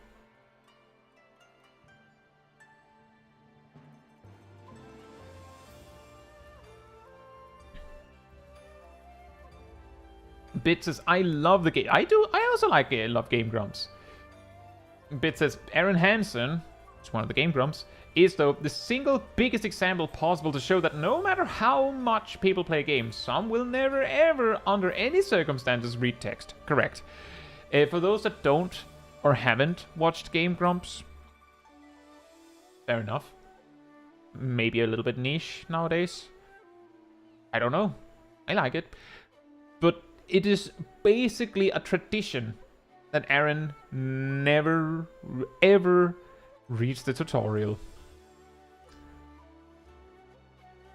And then gets confused by something later that was explained in text, which is part of the reason why I point to Final Fantasy XIV having most of its tutorial in text as a problem. Because I know examples of people that are actually pretty good at video games that will not read it.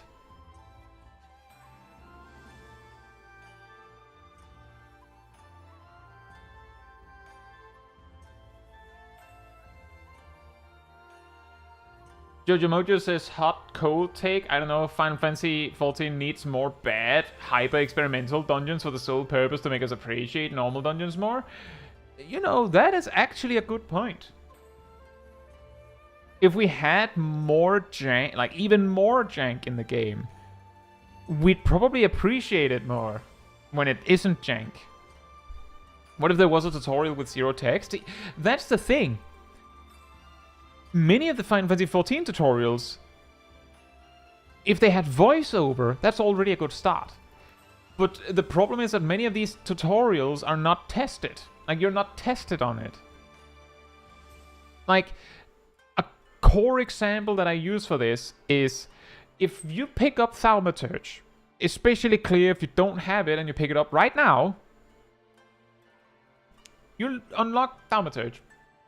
I believe when you hit level 2,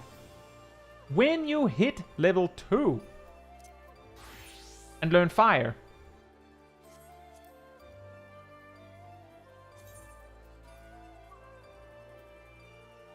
they hit you with this one.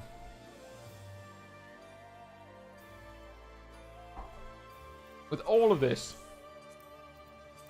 When you hit level 2. Some players say they read it. I'm just saying I didn't. You know what's even worse? If you start as a Thaumaturge, you're probably like level 4 or 5 before you see an enemy. So this has appeared. You don't even know what Blizzard does. You haven't even gotten to try it. They say all this, and you don't know if it's important. And then, like, you have a bunch of more lore and quests, blah blah blah blah, and then eventually you get to fight a thing. When I leveled up Small Kai as Thaumaturge, I think I got to like level 10. Like, the first mobs I fought, I just, you know, Blizzard 1, Blizzard 1, Blizzard 1. Then I learned fire, and then I just used fire. And I would level up before I ran out of MP. Until like over level 10. So, like part of the logic there is, of course, also that I reached level 10 reasonably quickly, but it's still like text guide? Like, I'm just saying, if they ever revisited Hall of the Novice, it would be really nice if, like, they gave some sort of, like, mini crash course on how your toolkit works and actually tested you in it, which is, like, the core problem there. right? Like, the core problem is that many of the Hall of the Novice tutorials don't actually test your ability to do the thing that they're teaching you. Which is not good. Hossein Navgaruk, hope you're doing well. And then also that, if you don't read that support, like, help thing right then and there, how are you supposed to know where to find it? The only reason I knew to look right here is because I've many times in the past done this explanation, had to try and search and still failed to find it, and then realized that I scrolled past it, so I knew that it was here. Like, the only reason I found it so quickly is because I knew exactly where it was.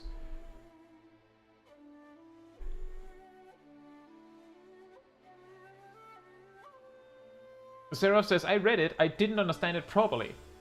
And I didn't know I didn't understand properly at the time. Yeah, exactly. Also that. Also that. Which is also something that I've seen some people say. Some people that are like, why is it that we need to reiterate? Hey, Alejandro. Hope you're doing well. Yeah, we're talking a little bit about Black Mage and learning.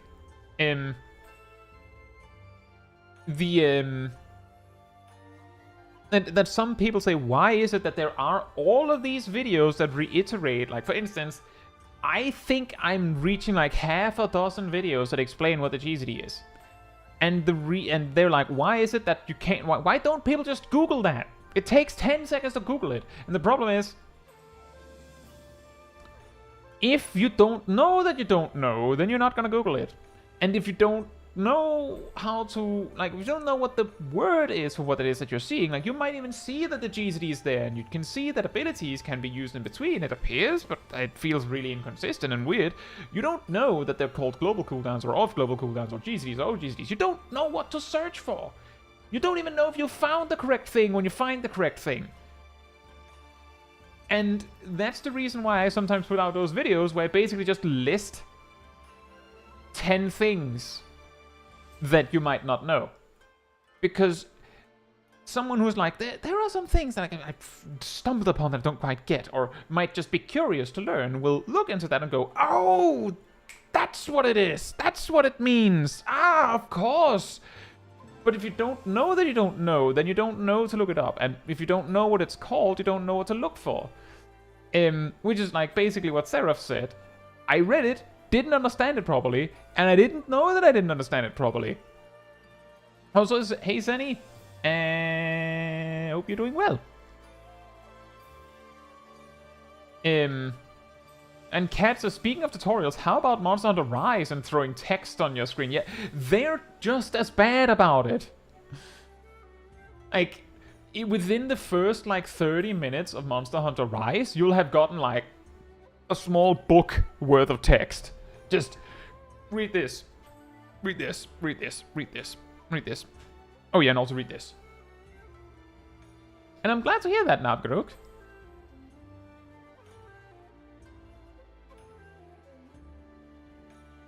Bondi says, I've never in my life seen this menu, and if you gave me 30 minutes to find that pop-up, I don't think I could. There you go.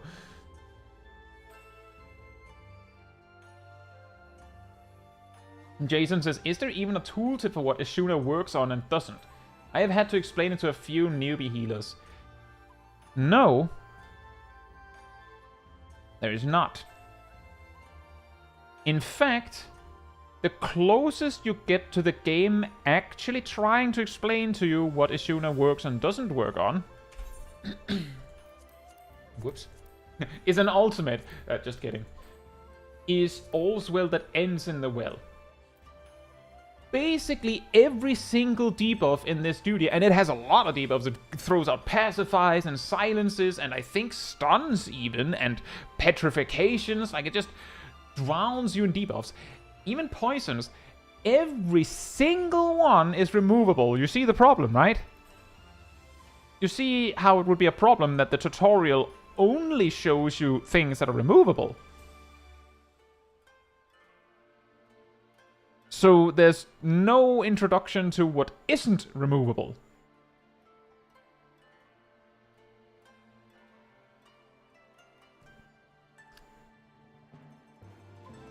It's even worse with interrupts. The game does not have a tutorial on what is interruptible. I don't think it ever explains it. On the one hand, understandable because interrupts and actions glowing to indicate that they're interruptible was introduced in Shadowbringers. Before Shadowbringers, interrupts, quote-unquote interrupts, just were 1 to 2 second silences. That essentially did the same thing, but it just didn't show that it was interruptible. It was just, you just had to know that.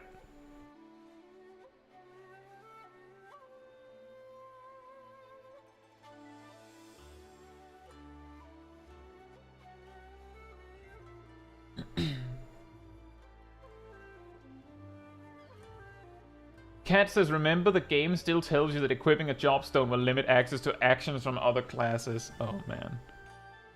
Yeah, that hasn't been relevant since Stormblood, pretty much. Anando says, would you ever do a kind of decision-making video where you say you run a dungeon as Black Mage and explain your decisions and when you deviate from rotations and hold cooldowns and stuff? I kinda do that a little bit in my Mentor Roulette videos. It's just that, in a way, there isn't that much to think about, which means that if I did a dungeon of like 15 minutes, most of the video would probably just be me going, and then I do my rotation. And I use the things on cooldown. Which is also like, sometimes I won't even mention it in a whole Mentor video because I didn't do anything particularly outlandish with my rotation. Whereas if I do something weird, I'll sometimes mention it. But I have considered made that kind of video, Alejandro. It's just that I feel like there isn't very much happening in such a video.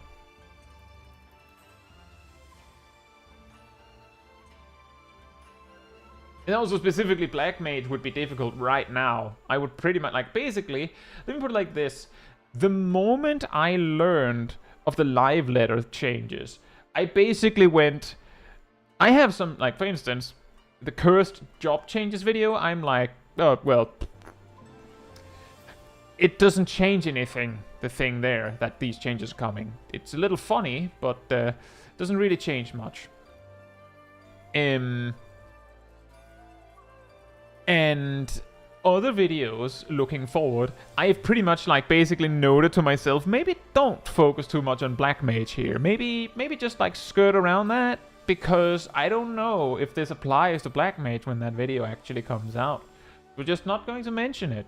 We're just going to just give Black Mages a little bit of a cooler and get a chance for us to figure it out, because we don't know how it'll look in a week.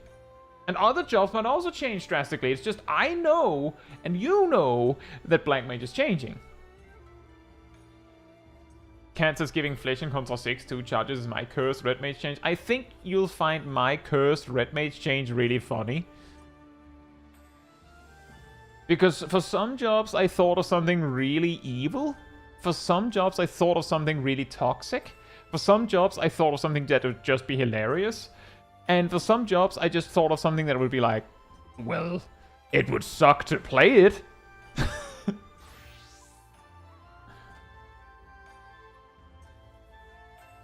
And I am absolutely expecting that there will be a lot of comments going, ah, yeah, the Black Mage changed, just do what is coming.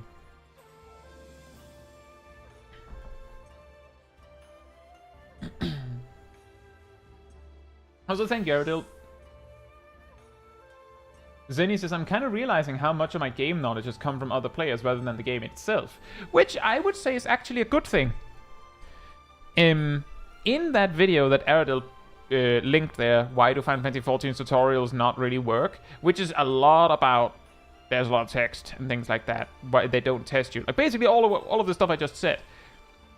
A really interesting counterpoint to all that is, yeah, well, it's an MMO. Really effective way to get people to talk is to make it so that you learn how to play the game from the other players. The problem is that 10 or 20 years ago, that was perfectly natural. Like, tutorials weren't as well thought out. Maybe there wasn't any. Players were more likely to just talk in an MMO, because in an MMO, while you were playing the game. So you were talking with the people in the game. So it made sense. Nowadays, it's more likely that you'll have Discord open or something.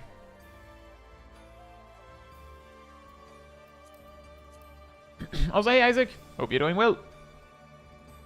With the removal of the fire timer, does that make Fire 1 pointless? Usually you only use it to refresh the timer after 3 Fire Thors. Let me put it like this. If the changes, and I've gone over the changes a few times in this stream and other streams, if the changes we've seen that are coming are happening as we know them, then the Black Mage rotation from level 1 to 34 will basically be completely unchanged from what it is now. It's just that there won't be a timer. At level 35 to level 41, so before you get Firestarter, the rotation will be unchanged from what it is now. Again, there'll just not be a timer. Level 42 to 57. I'm pointing at the thing that is the reason why there is the specific level increments. You will have the Firestarter procs, and again, the rotation will basically be unchanged. My expectation is that Fire 1 will also have its cast time reduced, and if it does, the benefit from level 42 to 57 is that you will have slightly more time to react to the Firestarter proc, which you want to use on cooldown still. At level 58 to 59, the only addition is you'll use Blizzard 4 instead of Blizzard 1, but that's basically unchanged from what it is now. And then at level 60 to level 71, you will basically not use Fire 1. You'll just spam Fire 4. You'll straight up just spam Fire 4. Just every time you enter Astral Fire, you'll just cast Fire 4 7 times, because you have no reason to use Fire 1, as you said. Go to level 72, same deal, you just finish with Despair. And then, when you hit level 90, Paradox means that you'll use Paradox once per Astral Fire state anyway again. You'll also use Paradox once per Rumble Ice state again, which means that essentially, this button that replaces Blizzard 1 and Fire 1 will still be relevant. Like, it'll still be there, it'll still matter. But you'll use it once for the Paradox. You won't use Fire 1, you won't use Blizzard 1. Basically, once you hit level 60, well, once you hit level 58, Blizzard 1 leaves your toolkit. When you hit level 60, Fire 1 leaves your toolkit, and they don't come back until level 90, where they're replaced with Paradox. And the key being that with the timer being removed, you can use Paradox whenever you want. The important part is that, as far as we can see, Paradox's potency, unless it gets heavily nerfed, it'll be better than Fire 4, so you might as well use it. Right? You might as well use it. Mainly because it gives you Firestarter in addition to being somewhat competitive with Fire 4.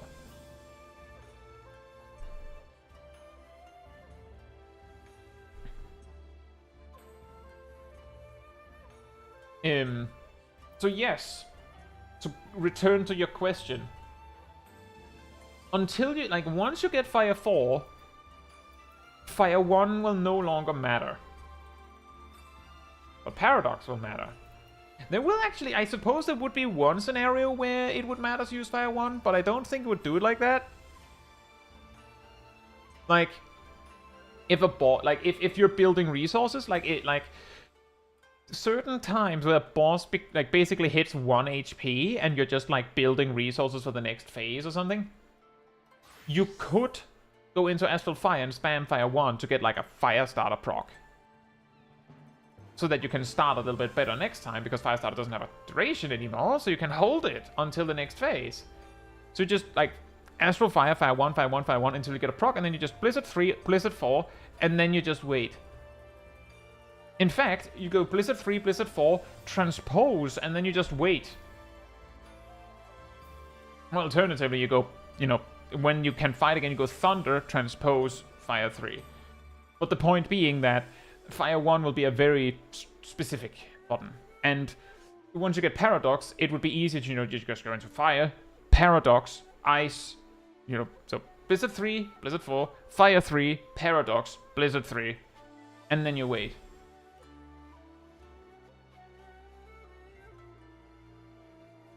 Alejandro says, are you excited about the change or hate it or just waiting to see?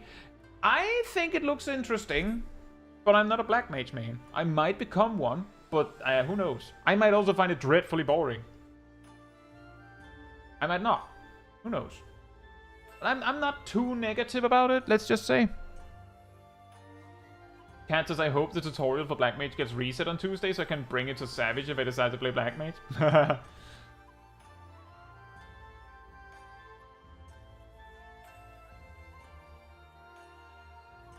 Sometimes you might bits. In the older games, Fire would cost a level 1 spell slot, whereas Fire would cost a higher level spell slot, so you might use Fire. For a weaker enemy. Big emphasis on might. Anyway, we have at least one more clip. Alejandro, what Cat means is that Cat thinks it's like Cat is in our Savage Raid team, and Cat is a red mage, and Cat has had the, you know, the pop-up where like you click it, and when you click it, it explains, for instance, what this is. Like when you click it, or right, like basically when you click it, it shows this menu to explain you how your gauge works. Cat has had the red mage one on screen for all of the Savage proc. For the memes.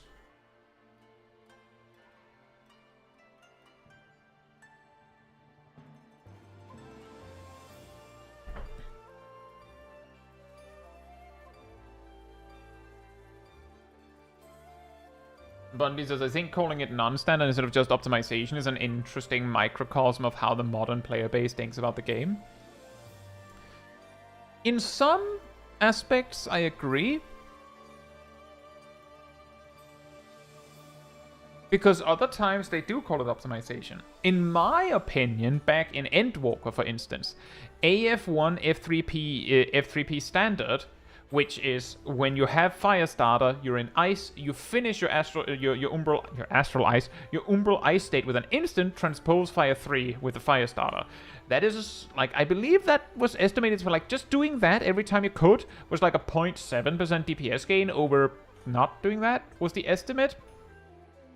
I referred to that as a non-standard line, but I included that in my guide despite not covering non-standard because it's so simple while simultaneously being an optimization.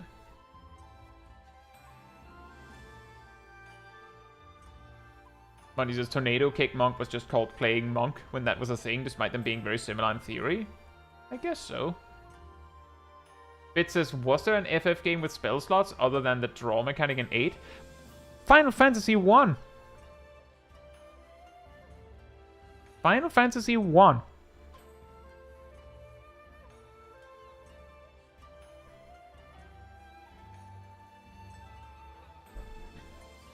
You could also only have 3 spells in each level of school, which meant that choosing to have an attack spell on your white mage meant you didn't have, like, you would have one less support spell. And red mages, even though they could have a mix, if you chose a black magic spell, then you didn't have a white magic spell and vice versa. Like, you only had 3 slots and that's it.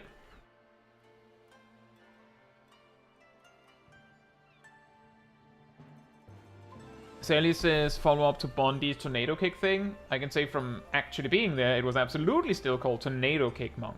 I also recall hearing stories that in Heavensward,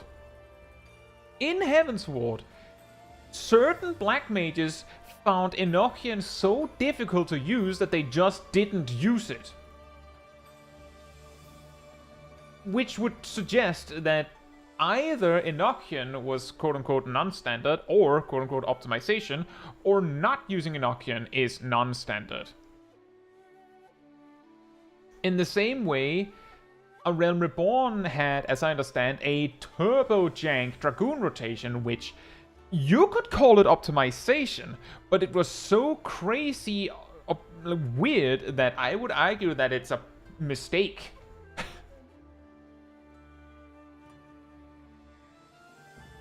But the thing is, depending on how you view the game, how you view things, can impact how you observe this kind of stuff. For instance, what's it called? The like the weird dashing stuff, slides in Smash Bros. Melee. The name is escaping me. Technically, that's a glitch. Wave dashing. Why is that a glitch? Well, it wasn't in Brawl. It wasn't in the games after it. So either they just decided that was not a mechanic anymore, or it was a bug and it didn't carry over. But in the game itself, doing it is an optimization. And the way that we refer to non-standard in Final Fantasy XIV, it makes sense in a game where rotations are so rigid that there's basically one way to play it. So if you're not playing that, then you're playing non-standard.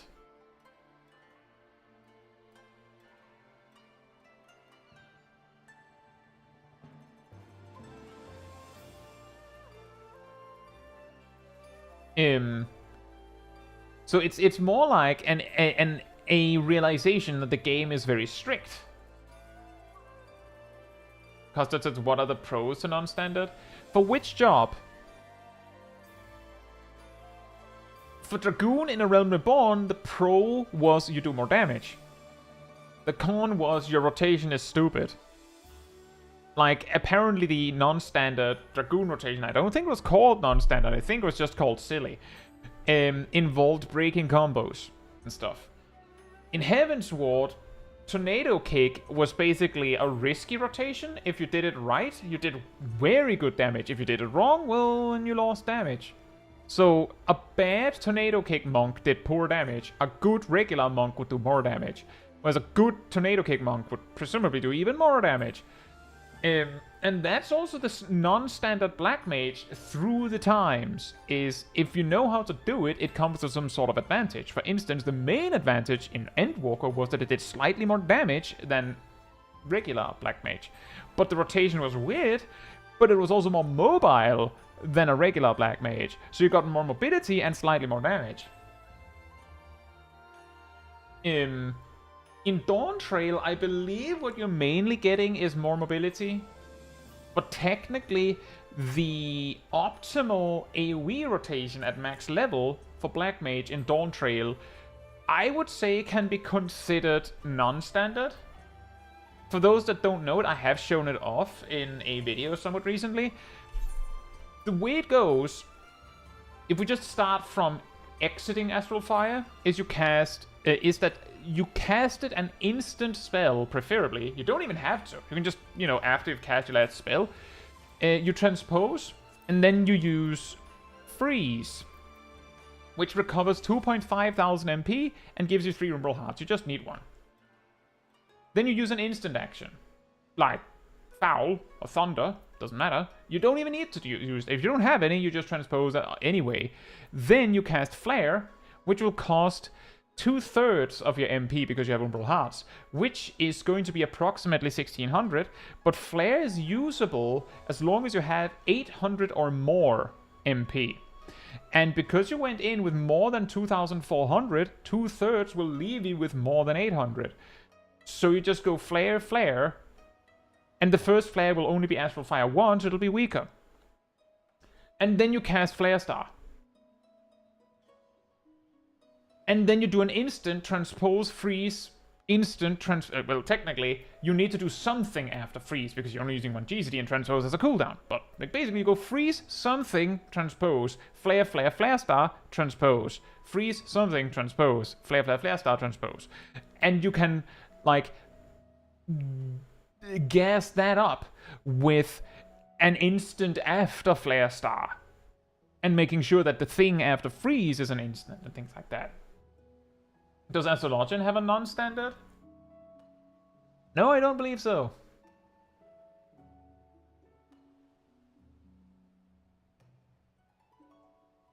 I don't believe so. The thing is, it's not exactly like you're missing out on something. It's just you don't have that. Which is also like if all jobs, I'm just saying, if all jobs had like a basic rotation that was pretty intuitive, and then also had some sort of janky rotation that was better, then I don't think would have called it non-standard. The fact that it is not all jobs that have it, and the jobs that have it is generally like, it's a little weird, is the reason why we call them non-standard. Hey Gustavo, hope you're doing well.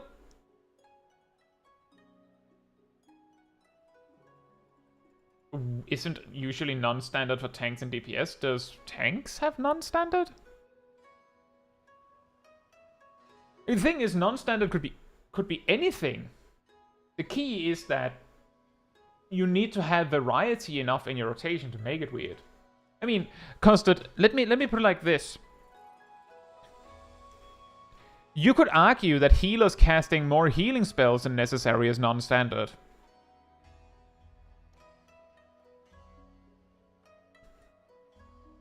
Yeah, exactly, Custard. I don't know what tank non-standard would be.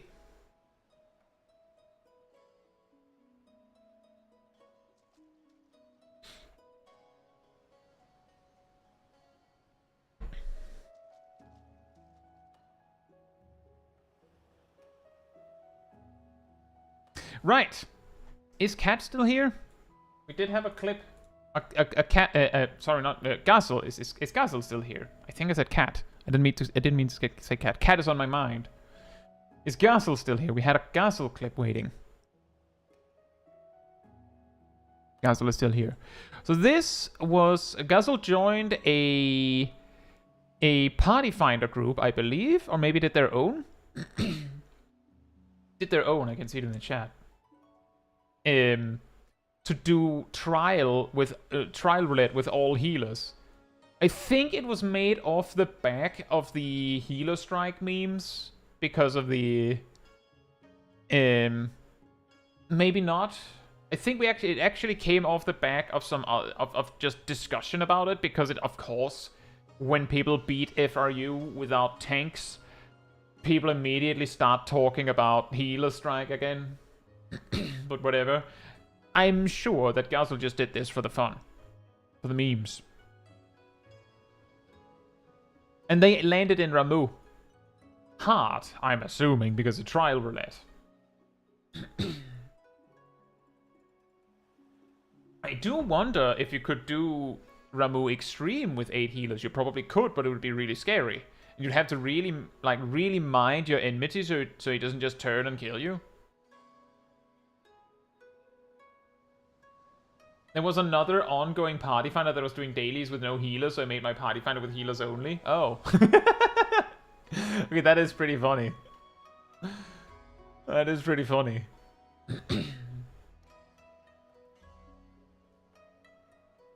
And if anyone looking at this thinking, why is Gazel just spamming Art of War? For some reason, Art of War's potency at level 50 is identical to Ruin 1's potency for Scholars, which means that Art of War is a gain on 1, because you can auto-attack better. Every time you cast a spell, your auto-attack is delayed by the spell's cast time minus about half a second, the slide casting window. But if you cast an instant action, it doesn't delay it. That's actually also pretty funny, was back in Endwalker with the Paladin rework, the reason why using Holy Spirit like off rip with no Divine Might, just while in melee range, was a DPS loss, because it cost you 1 second of auto attacks, which is essentially a 30 potency loss for a physical job. The final fish spotted? Nice. It's a falafel.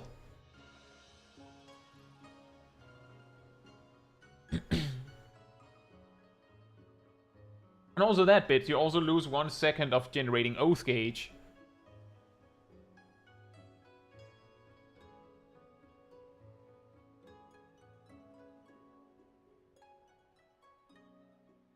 But it was specifically the 30 potency loss. And the reason why it's exactly 30 is because basically on physical jobs, your auto attacks average 30 potency per second, or 90 potency per 3 seconds is the more common number because it's more likely that your swing time is closer to 3 seconds. So if your swing time is faster than that baseline, then your potency is lower, and if it's slower than that, then it's higher. But it also means that 1 second of auto attacking means minus 30 potency. It's a little more complicated with casters because your auto attack damage does not match, like 30 physical potency is not the same as 30 magical potency. Short and sweet. I think at level 50, 1 second of auto attack, I think I estimated it to be like 8 potency or something like that. Something like that. I think it was 8.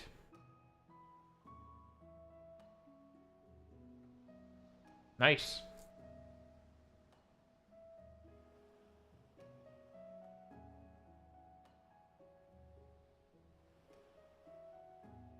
I don't know what nerf you're talking about, Iron.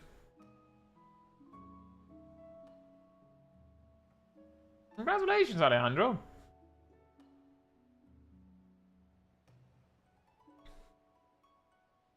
You know what? A while back. So, this is very much more prevalent considering Tuesday we did a Dailies Hangout stream. Back in the day, Back in the day, I used to do dailies hangout streams every week. So every Tuesday we just did dailies, as with some sort of twist. Whether it was I'm playing this role, I'm playing this job, and eventually it reached twist streams where, like, I was actually doing weird challenges, like playing in first person or without a UI. And eventually we also reached the point where we did this silly thing where the requirement was that everyone in the party had to have a maximum of like 5 buttons, the 5 button challenge and things like that, which is really funny, but often led to the stream having more like setup than actually playing the game, which I remember some people had like mild grievances about, which is understandable. It would be easier if, like, for instance, I had like a predetermined team that had like predetermined builds that this is what we're doing. So that we didn't spend 30 years going, oh, what buttons do I want? Even though that's also an interesting part of it. Also like some sort of drafting, right? Also, I see you're lagging.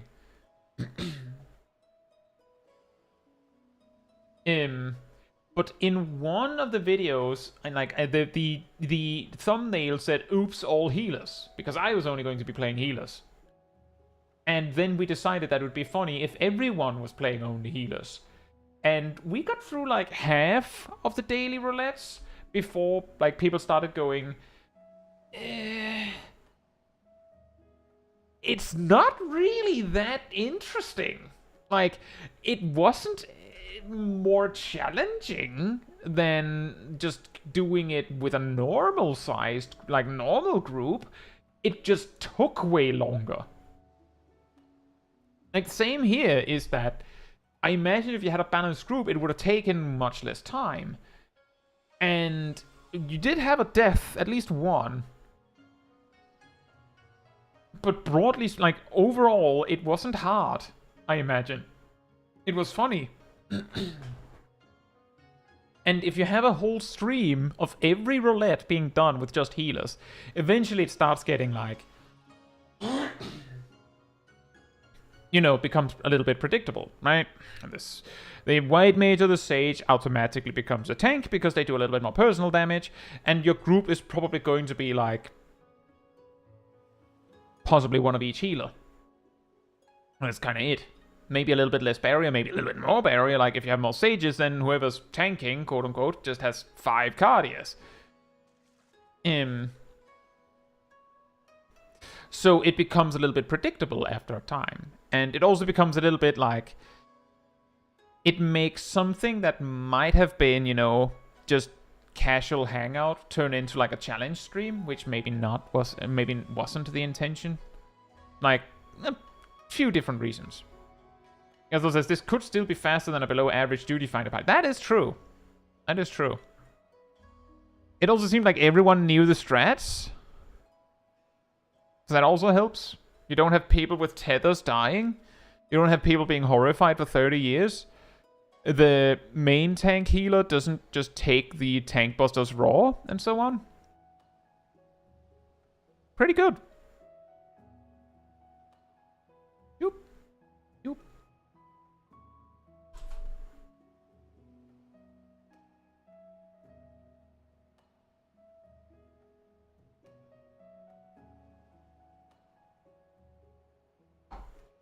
All the dots was funny to watch. Back when I got into the game in Stormblood, Eureka was, you know, the thing to do. And it was a frequent problem that I realized that... And I played Summoner, and I played Paladin. Paladin had a dot. And...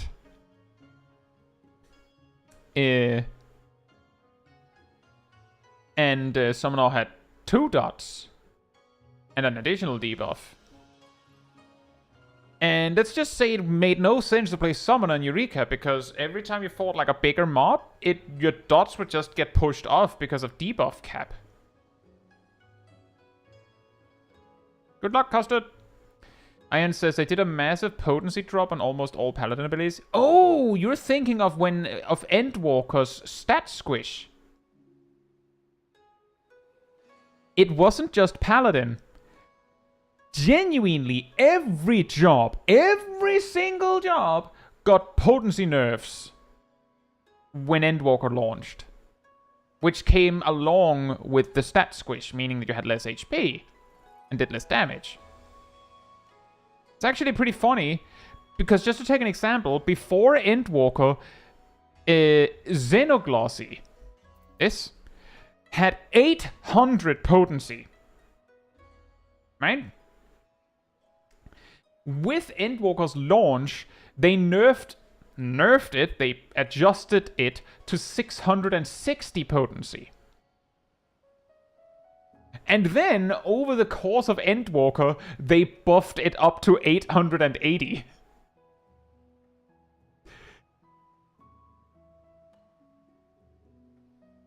Cause reasons. But yeah, all jobs got mega potency drops going in the supposed late Shadowbringers, early Endwalker. And Paladin actually got, as far as I know, potency buffs in 6.1 and 6.2. And when that wasn't enough, they reworked the job in 6.3. And yeah, debuff caps is a thing. It actually returned a little bit with Top. The Omega Ultimate. Because it gave out so many buffs and debuffs and whatnot that players would gunk up with too many effects. And people experienced cases where, like, you wouldn't get your procs, like your activations for stuff, because you didn't have space. It's really funny.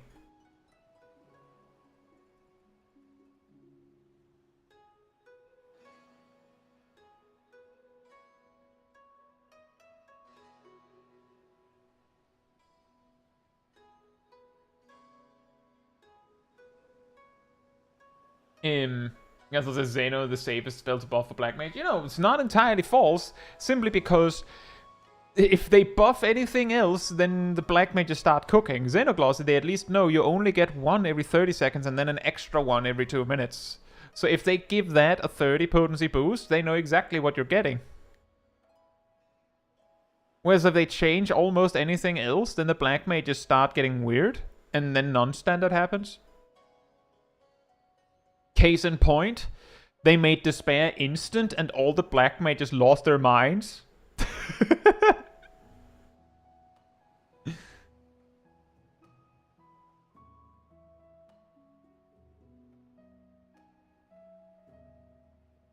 But we got through. I didn't see Viek in the chat tonight.